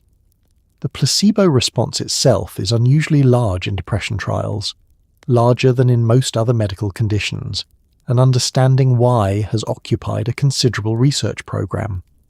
The therapeutic relationship, the expectation of improvement, the monitoring attention of clinical trials, and the natural remission that occurs in many depressive episodes over time all contribute to placebo response, and disentangling medication effects from these factors is methodologically challenging. This does not mean that antidepressants have no real effect. The drug effects are real.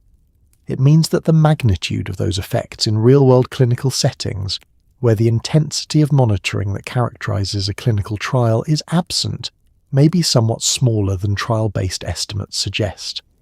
The appropriate takeaway from this literature is not that Lexapro doesn't work. The appropriate takeaway is that it works more clearly for more severe presentations, that it may be overprescribed for mild presentations where watchful waiting or brief psychotherapy would have produced comparable outcomes with less pharmacological burden, and that the individual patient sitting in front of a prescriber is not a population average but a specific person whose response will be determinable only through experience. Uncertainty is not the same as ineffectiveness. It is, however, a reason to have an honest conversation about what medication is and isn't likely to do for a specific person, rather than reaching for the prescription as the default first response to any degree of psychological distress. In 1990, antidepressants were prescribed to roughly 2% of the American population. By 2020, that number had grown to approximately 13% of adults, with rates among women, younger adults, and certain geographic regions considerably higher. This is not a small shift. This is a transformation in how a society manages the interior lives of its members, and it happened faster than any serious social policy debate about it could keep up with. The drivers of the increase are multiple and genuinely difficult to disentangle from each other. Some proportion of the increase reflects reduced stigma and improved access. People who would have benefited from treatment in earlier decades and did not seek it are now seeking it, and the expansion of insurance coverage for mental health services however incomplete and uneven, has made treatment accessible to some people for whom it was previously unavailable. This is a real contribution to the increase, and it represents a genuine improvement in population health, at least in principle. Some proportion reflects genuine increases in the prevalence of depression and anxiety, which are themselves real, documented in population surveys using consistent methodology, and driven by a range of factors including economic precarity, social disconnection, the specific psychological burden of social media, and, most dramatically, the acute and lingering effects of the pandemic. A society under more psychological stress will have more people meeting diagnostic criteria for depression and anxiety, and more prescriptions for the drugs used to treat those conditions. This is not prescribing inflation. It is response to a real change in the population's burden of illness. Some proportion reflects what critics have called diagnostic bracket creep, the gradual expansion of the diagnostic criteria for depression and anxiety to include presentations that would, in earlier decades, have been classified as ordinary distress, situational unhappiness, or the normal psychological consequences of difficult circumstances. The third edition of the Diagnostic and Statistical Manual, published in 1980, introduced criteria-based diagnosis that made psychiatric conditions more reliably identifiable across different clinicians, which was an improvement. It also created a framework in which meeting a checklist of symptoms for 2 weeks was sufficient for a diagnosis regardless of context. A framework that has been revised but never fully resolved, and that continues to generate disagreement about where the line between disease and ordinary human suffering falls. The prescribing explosion is not, to be clear, primarily a story of pharmaceutical company misconduct or physician malfeasance, though both of those things contributed at the margins. It is primarily a story about a society with a large amount of psychological suffering, a limited supply of therapists, a readily available pharmacological option, and a cultural environment that has increasingly normalized the use of that option. Whether the resulting prescription rates represent appropriate care, undertreatment of a real epidemic, overtreatment of ordinary distress, or some mixture of all three is a question that does not have a single answer, and that different thoughtful observers continue to answer differently. For all the genuine good that Lexapro and its SSRI cousins have done, and there is genuine good, it would be dishonest to pretend otherwise. They do not work for everyone. Estimates suggest that roughly 1/3 of people with major depressive disorder do not respond adequately to the first antidepressant they try. A significant subset continue to show inadequate response after 2, 3, or 4 medication trials. This group, people with what clinicians call treatment-resistant depression, occupies a particularly difficult and underserved space in mental health care. The term treatment-resistant is itself somewhat misleading, because it implies a fixed quality of the illness rather than a description of what has happened so far in a specific treatment sequence. People classified as treatment-resistant have not been found to lack some intrinsic capacity for improvement. They have been found not to respond to the treatments that were tried, which is a distinction with practical consequences for how the situation is approached. A better term, used by some researchers, is difficult to treat depression, which captures the clinical reality without implying that the person is simply an intractable case to be accepted and managed indefinitely. The experience of treatment resistance in depression is a particular kind of hardship. It is not just the continued suffering, which is substantial, but the cumulative experience of trying something, waiting weeks to determine whether it is working, concluding that it is not, tapering off it, waiting a washout period, starting something else, waiting again. Each failed trial is both a physical and psychological event. The person who has been through 4 medication trials over 2 years has not simply been depressed for 2 years. They have been through a process of repeated hope and repeated disappointment that has its own psychological weight independent of the underlying illness. After 2 adequate SSRI trials without adequate response, clinical guidelines generally recommend considering second-line options, different medication classes, augmentation strategies, or referral for more specialized evaluation. The options include SNRIs, which add norepinephrine reuptake inhibition to serotonin reuptake inhibition, bupropion, which works through dopamine and norepinephrine, tricyclics, which are effective but have the tolerability limitations described earlier, MAOIs, which are effective and dietary restrictive, and augmentation agents such as lithium, atypical antipsychotics, and thyroid hormone. For the most severe and refractory cases, electroconvulsive therapy, the most maligned and in terms of acute severe depression, most effective treatment in psychiatry, remains a viable and underutilized option. And then there is ketamine, and the beginning of a new era that has started asking quietly whether the monoamine hypothesis that gave us Lexapro was ever really the full story. In 2019, the FDA approved esketamine, a nasal spray derived from ketamine gum for treatment-resistant depression, and the approval was significant for reasons that extended beyond the drug itself. Ketamine does not work on serotonin. It works on a completely different receptor system, the glutamate system, specifically the NMDA receptor, and it works fast.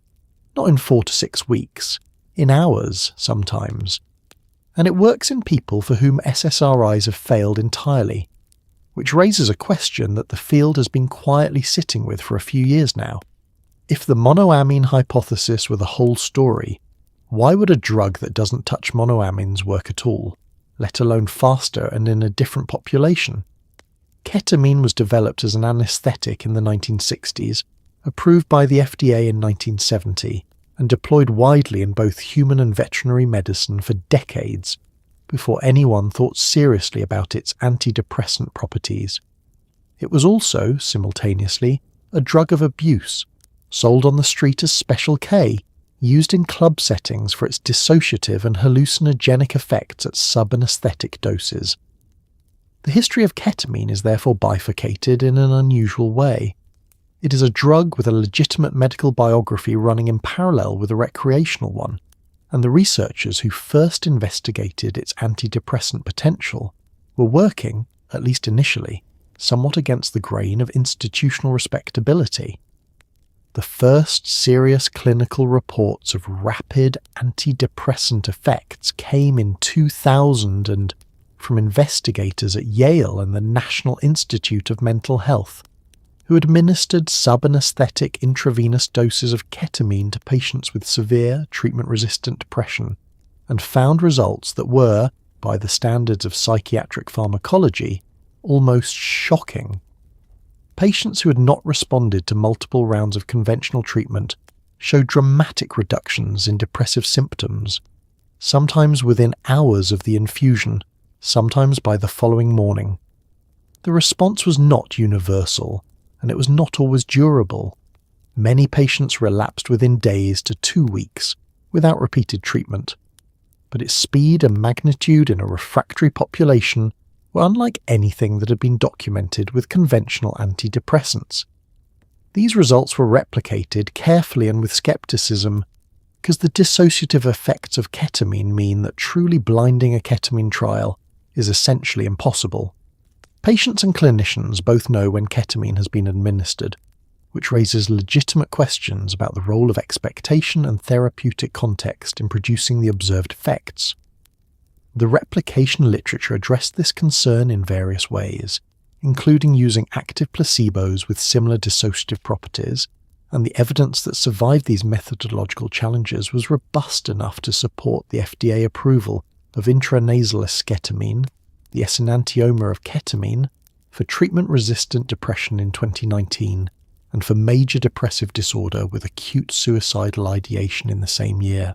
The mechanism that distinguishes ketamine from everything that came before it centers on its action at the NMDA receptor, a subtype of glutamate receptor that plays a central role in synaptic plasticity, the ability of synaptic connections to strengthen or weaken in response to activity, which is the cellular substrate of learning and memory and, it now appears, of mood regulation. Ketamine blocks the NMDA receptor, and the downstream consequences of that blockade include a rapid burst of glutamate release, activation of a different receptor called AMPA, and a downstream increase in a protein called brain-derived neurotrophic factor, or BDNF. BDNF promotes the growth and strengthening of synaptic connections, and its release appears to underlie the rapid restoration of synaptic connectivity in prefrontal circuits that had been weakened by chronic stress and depression. This process, synaptogenesis, the formation of new synaptic connections, happens on a timescale of hours rather than weeks, which is why ketamine works fast. The timescale difference between ketamine and SSRIs is not just a practical convenience, it is a theoretical signal. The monoamine hypothesis predicted that increasing serotonin availability should relieve depression, and it does, but only after weeks. If the mechanism was simply a matter of serotonin levels at the synapse, the effect should be more immediate. The fact that it is not has always been an awkward gap in the monoamine account. The ketamine model suggests a possible explanation. What antidepressants are ultimately doing, regardless of their specific molecular targets, is restoring synaptic plasticity in emotional processing circuits, rebuilding the neural architecture that depression has eroded. SSRIs do this slowly and indirectly, through weeks of neurobiological adaptation. Ketamine does it rapidly and directly, by triggering a burst of synaptogenesis within hours. The endpoint may be similar, the route is radically different. This framing, sometimes called the synaptic plasticity hypothesis of depression, is not yet a settled account. It is a hypothesis with strong supporting evidence and ongoing active investigation, but it has already reshaped how depression researchers think about what they are treating. Depression, on this model, is not primarily a chemical imbalance in the sense of too little serotonin. It is a structural problem, a loss of synaptic density and connectivity in circuits governing emotion regulation, stress response, and reward processing, caused by chronic stress and driven by mechanisms including elevated cortisol, neuroinflammation, and glutamatergic dysregulation. Treating it means rebuilding those connections, and the question of how best to do that is one. The field is now pursuing through multiple avenues simultaneously. Beyond ketamine, the rapid-acting antidepressant landscape is expanding. Researchers are investigating compounds that target the same downstream pathway as ketamine, but with different receptor profiles, including AMPA potentiators, BDNF mimetics, and drugs targeting related glutamatergic systems, in hopes of producing the speed and efficacy of ketamine without its dissociative effects, abuse potential, and the requirement for supervised clinical administration. Psilocybin, the active compound in psychedelic mushrooms, has shown striking results in clinical trials for depression through a mechanism that appears to involve increased synaptic plasticity through serotonin receptor activation, suggesting that multiple pharmacological routes may converge on the same neural outcome. MDMA-assisted therapy for PTSD, nitrous oxide for depression, and novel neurosteroid compounds targeting the GABA system have all produced results interesting enough to sustain significant research investment. None of these will replace SSRIs in the near term. The infrastructure for prescribing and monitoring a once-daily oral medication with a decades-long safety record is not going to be displaced overnight by treatments that require supervised clinical sessions or that carry their own regulatory and practical complications. But the ketamine era has permanently changed the conversation about what treating depression means and what it might eventually look like. It has established that rapid, substantial antidepressant effects are pharmacologically achievable, that the 4 to 6 week wait is not an intrinsic feature of the problem, but a feature of one particular class of solutions. And it has asked loudly enough that the field cannot ignore the question whether the monoamine story that gave us Lexapro was ever the complete picture. The evidence increasingly suggests it was not. What it was instead was the beginning of a much longer story that is now entering a new and considerably more interesting chapter. Lexapro has been on the market since 2002. That means there are now adults who have been taking it for more than 20 years, who are prescribed it in their 20s or 30s and are still on it in their 40s and 50s. because the alternative, when attempted, produced a return of symptoms or a discontinuation experience uncomfortable enough to tip the balance back toward continuation. The long-term data on SSRIs is better than it was a decade ago, and significantly less comprehensive than anyone would prefer. Let's be clear about what the long-term evidence actually covers. The clinical trials that produced FDA approval for escitalopram were primarily short, 12 to 24 weeks, because that is the horizon over which regulatory approval requires demonstrating efficacy, not 20 years. The evidence for long-term outcomes comes from observational studies, naturalistic cohorts, and longer-term maintenance trials, all of which are methodologically adequate for many purposes, but cannot replicate the rigor of the randomized controlled trials that anchored the approval. This does not mean the long-term evidence is weak in a way that should alarm anyone currently taking Lexapro.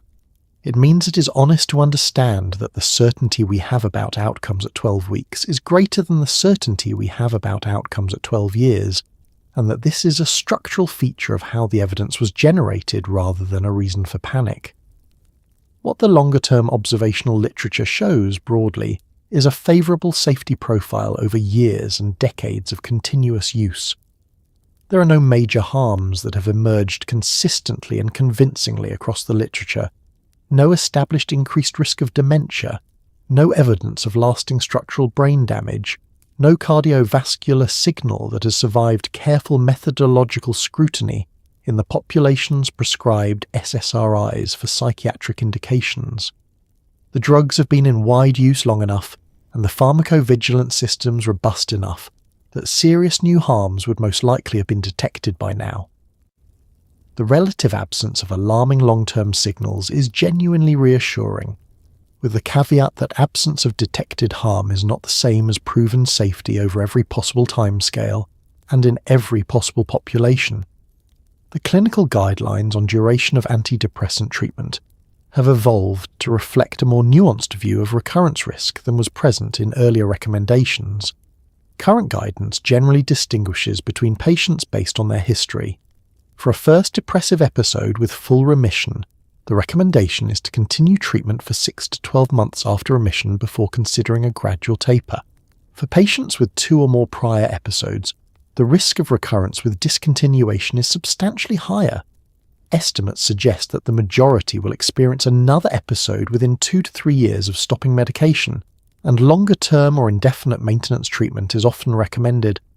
For patients with chronic or severe depression, the calculus frequently supports remaining on treatment indefinitely, particularly if prior attempts to discontinue have resulted in relapse.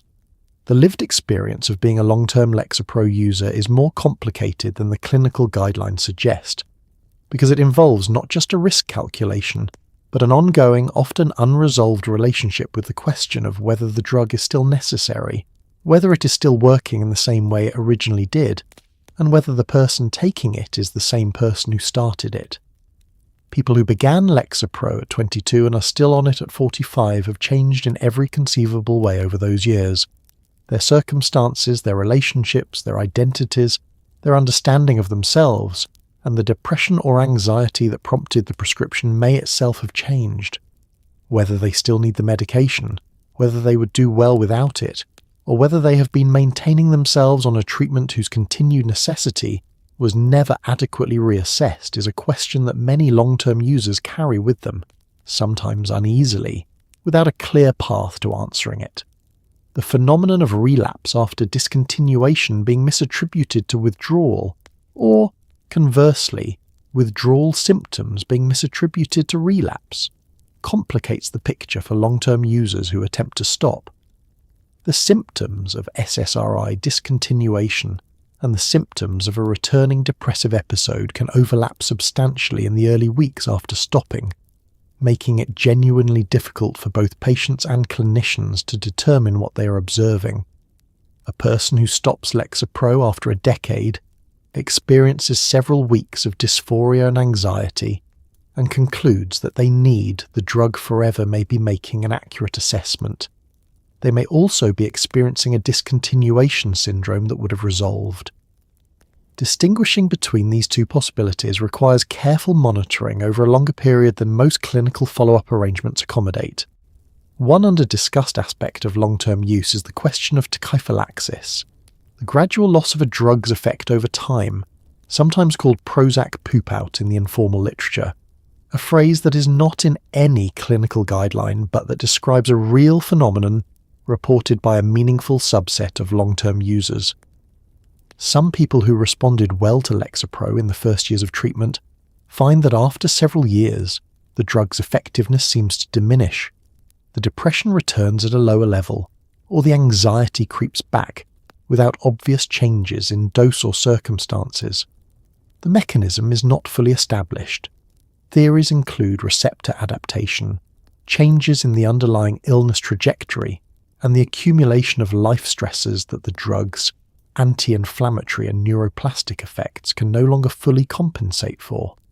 Management options include dose adjustment, augmentation, or switching, but each of these involves its own uncertainties for someone who has been stable for years and is now navigating a recurrence under a pharmaceutical regime that previously worked. What the long-term users have contributed to the collective understanding of these drugs, through decades of lived experience, through the patient communities and forums where this experience is shared, through the advocacy organisations that have pressed for better discontinuation support and more honest communication about what long-term use entails, is a corrective to the clinical trial literature's inherent short-termism.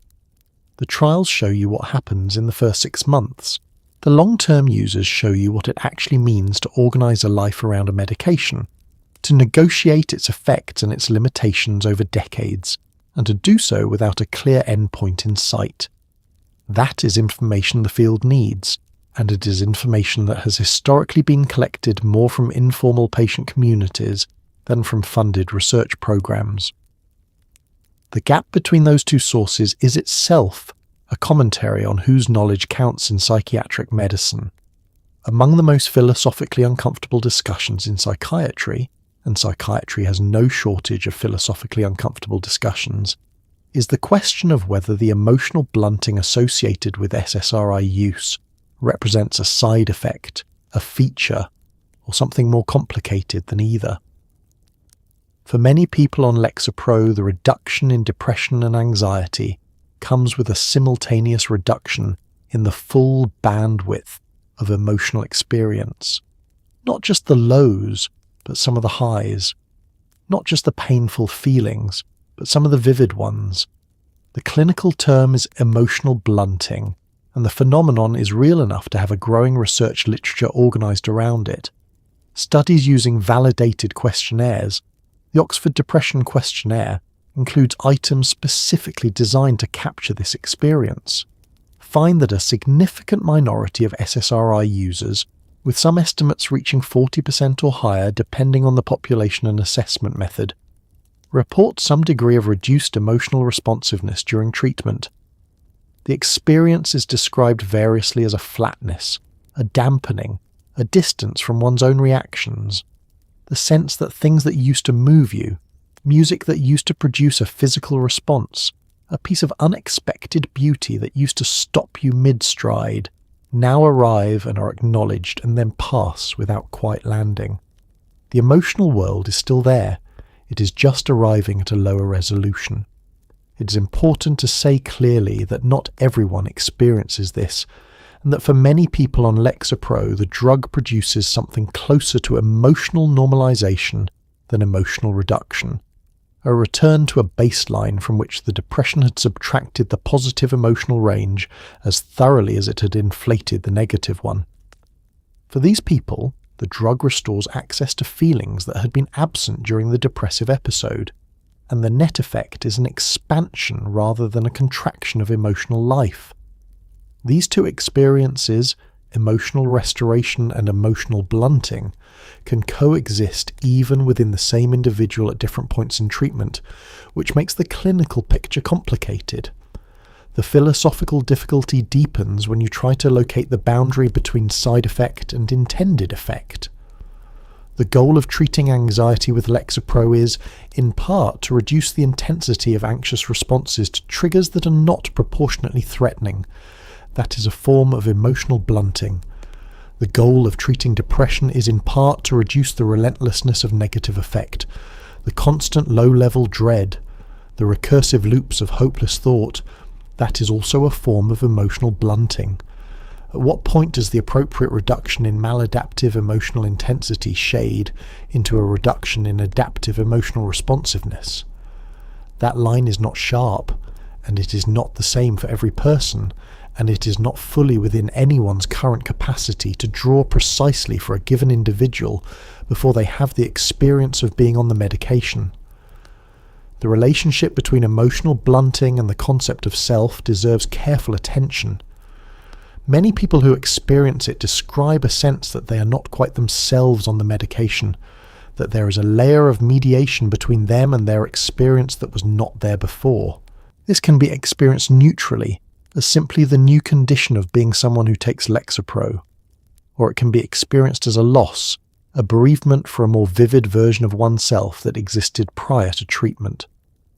Writers, musicians, and artists who take SSRIs sometimes describe changes in their relationship to their creative process that they attribute to the blunting, a reduction in the emotional intensity that drove the work, a loss of access to the distress that was also, uncomfortably, a source. This experience is real and should not be dismissed, while also being held alongside the recognition that untreated depression and anxiety also reduce creative capacity, often more severely, through the roots of exhaustion, concentration failure, and the paralysis of chronic hopelessness. The clinical management of emotional blunting is an area where practice varies considerably. The most common recommendation is dose reduction, trying the minimum effective dose rather than a higher dose that might be providing more coverage than the patient actually needs. Some clinicians add bupropion, which works through dopamine and norepinephrine, and is associated with activating rather than blunting effects, as an augmentation specifically aimed at restoring emotional range. Switching to a different antidepressant with a different pharmacological profile is another option, though the evidence that any particular alternative is reliably less likely to produce blunting is mixed.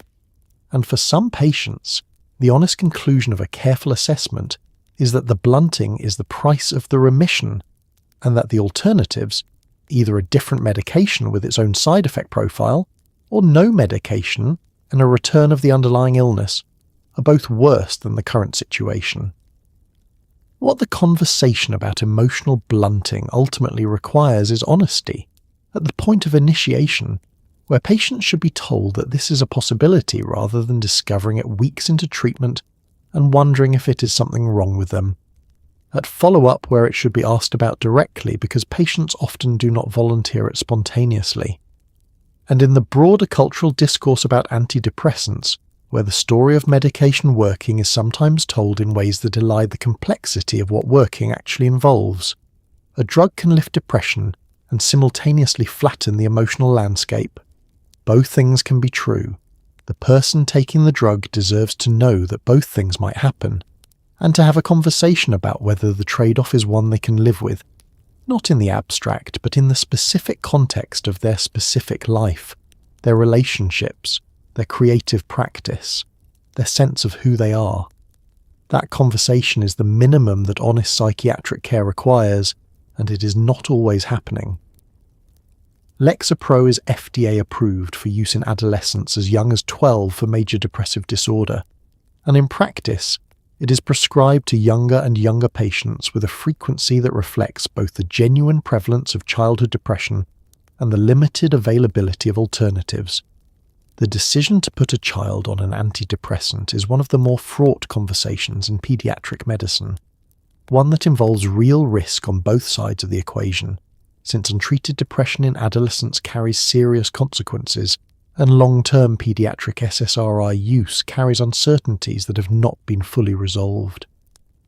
The adolescent mental health crisis that accelerated through the 2010s and reached acute visibility during and after the pandemic was documented in epidemiological data that was unambiguous in its direction, if not always in its interpretation.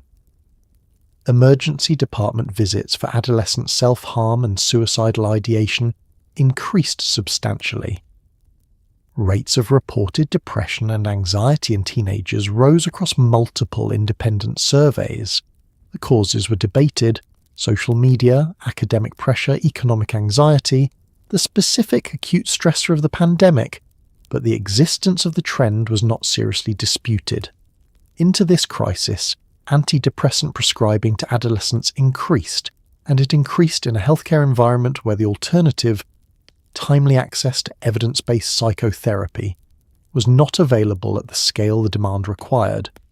The black box warning that the FDA added to SSRI labeling in 2004, requiring explicit disclosure of increased suicidality risk in children and adolescents, was the result of a systematic review that found higher rates of suicidal ideation and behavior, though not completed suicides, in young patients treated with antidepressants compared to placebo in clinical trials.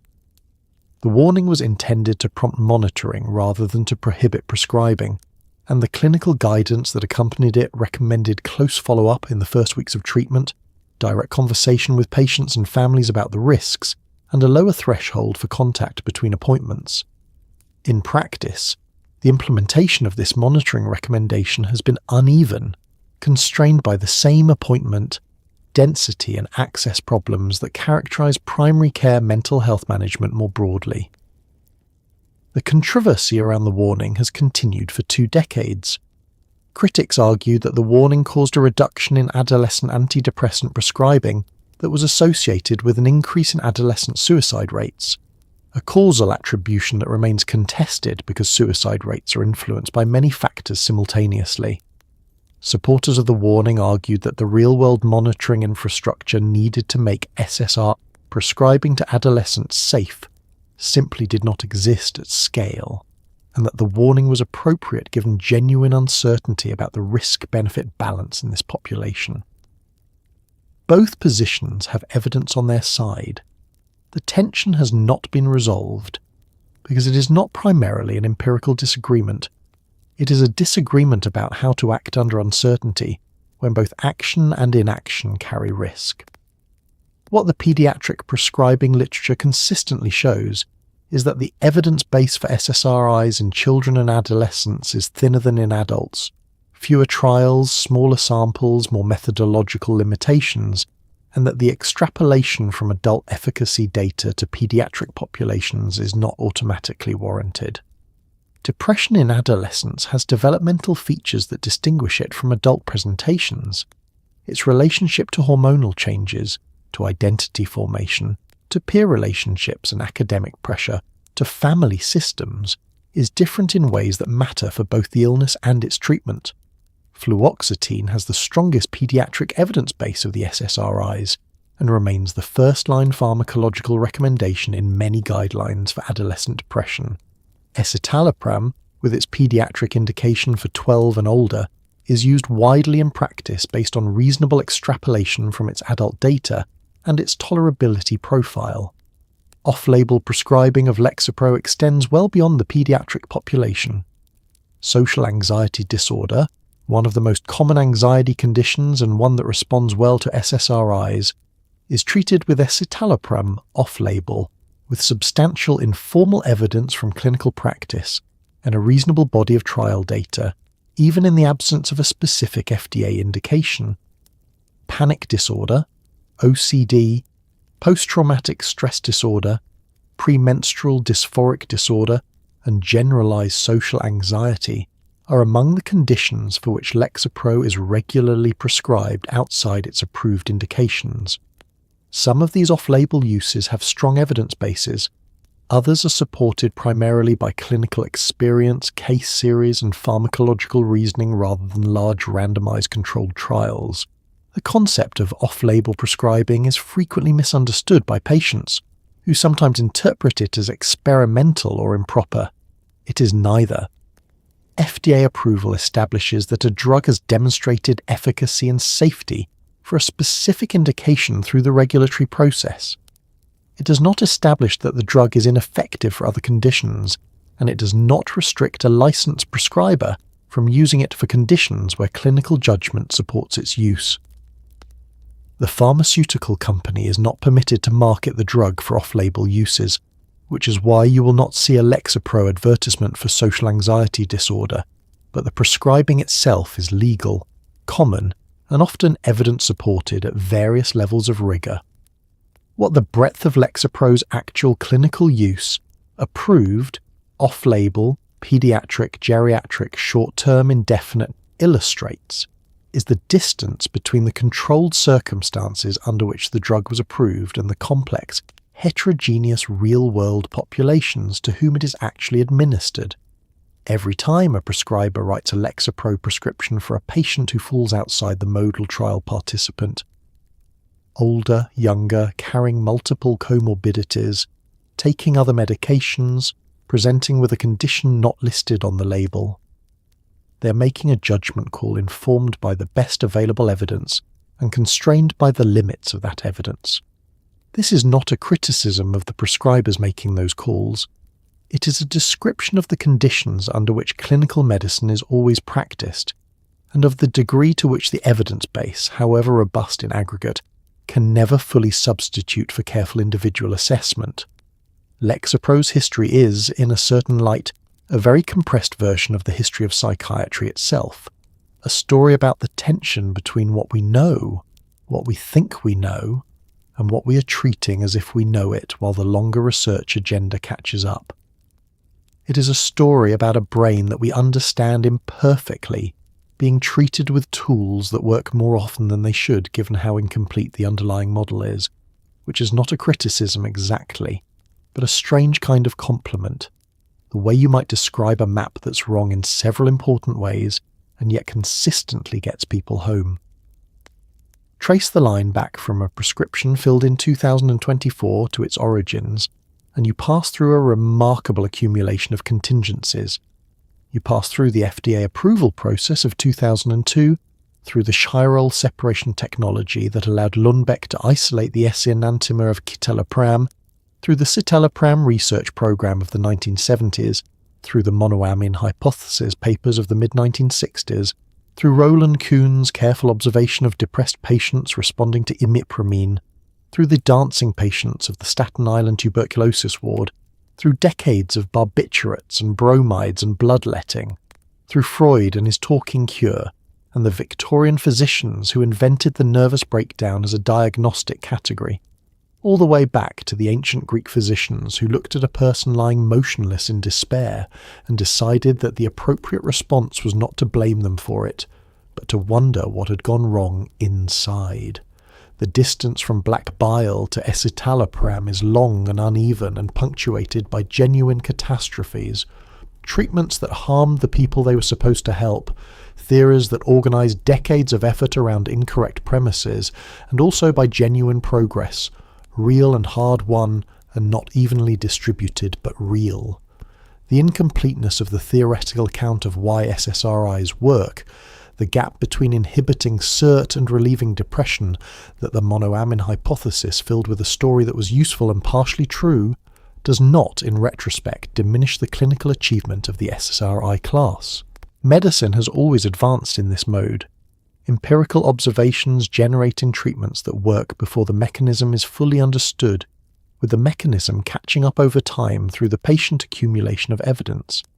We understood that willowbark reduced fever centuries before we understood prostaglandins. We knew that penicillin killed bacteria before we understood bacterial cell walls. We observed that imipramine lifted depression before we had any account of synaptic plasticity or neurogenesis or the glutamate system. The empirical observation precedes the mechanistic explanation, and the treatment built on the incomplete explanation often works. That is not a scandal. That is how science moves. What the story of Lexapro also illustrates, less comfortably, is the degree to which pharmaceutical development and clinical practice are shaped by economic and institutional forces that do not always align with the optimal allocation of treatment. The chirale switching strategy that produced Lexapro from escitalopram was scientifically valid and commercially motivated, and the question of whether the clinical advantages of escitalopram were large enough to justify its significant price premium over generic citalopram does not have a clean answer. The answer depends on which patients you're asking about, which outcomes you're measuring, and how much weight you place on small effect size differences in a population of millions.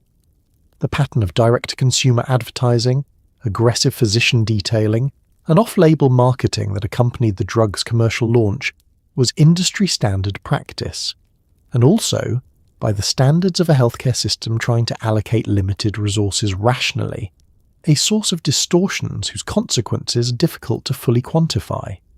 The therapist shortage that has routed so many people toward medication and away from the combination treatment that clinical guidelines recommend is not Lexapro's fault.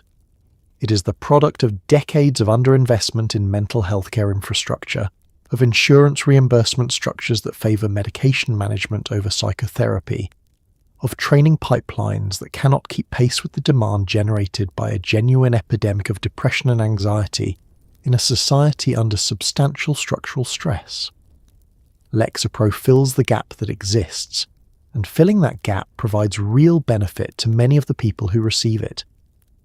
The existence of the gap is a policy failure that predates the drug and will outlast it. The people who have been helped by Lexapro are not an abstraction. They are people who were, before treatment, unable to work consistently, unable to sustain relationships without the constant attrition of unmanaged anxiety, unable to experience the ordinary pleasures of a life that was otherwise intact because the chemical environment of their nervous system made those pleasures inaccessible. They are people who tried to stop the drug and found the world returning to a darkness they had forgotten was so complete. They are people who took it during the worst months of the pandemic and found that it made the difference between functioning and not functioning, between maintaining the threads of their lives and watching those threads come apart. Their experience is part of the story of this drug, and it is not a small part. The next chapter of the story being written now in the laboratory studying ketamine's mechanism and the clinical trials of psilocybin and the pharmacogenomics research, trying to identify which patients will respond to which treatments before the trial and error process begins, is going to be different from this one. It will probably involve faster-acting treatments, more individualized treatment selection, and a more complete mechanistic account of what depression and anxiety actually are at the level of neural circuits and molecular biology. It will probably involve treatments that some of the people who currently take Lexapro will find more effective, more tolerable, or easier to stop. It will probably also involve new incomplete theories, new gaps between mechanism and effect, new side effects that take years of post-market surveillance to characterize fully. The imperfection is not going away. It is the permanent condition of medicine at the frontier of what is understood. What Lexapro leaves behind, regardless of what comes next, is not just a molecule or a mechanism or a commercial history. It leaves behind evidence that the worst suffering the mind can produce, the kind that makes a person unable to find their way back to themselves, is not beyond the reach of treatment, that the biological systems generating that suffering are alterable, and that alteration, however imperfect and however incompletely understood, is possible and real and worth pursuing. That evidence cost a great deal to accumulate in failed experiments and incomplete theories, and all the human suffering of the people for whom treatment arrived too late or worked too little. It is worth knowing what it cost. It is also worth knowing what it bought. And most nights, for the people it has helped, what it bought is simply the possibility of tomorrow, which is, in the long history of psychiatry's attempt to answer what goes wrong inside a person who cannot find their way to being okay, the most important thing anyone has ever managed to provide. And so, here we are. You have travelled from ancient Greece, where a physician looked at a person lying motionless in despair and decided the black bile was to blame, all the way to a Danish laboratory where chemists separated a molecule from its mirror image and produced the most prescribed antidepressant of the 21st century. You have watched the dancing tuberculosis patients of Staten Island, survived the Prozac cover stories of the 1990s, and made it through 6 weeks of nausea and brain static to the quiet morning when the weight was simply, almost imperceptibly, gone.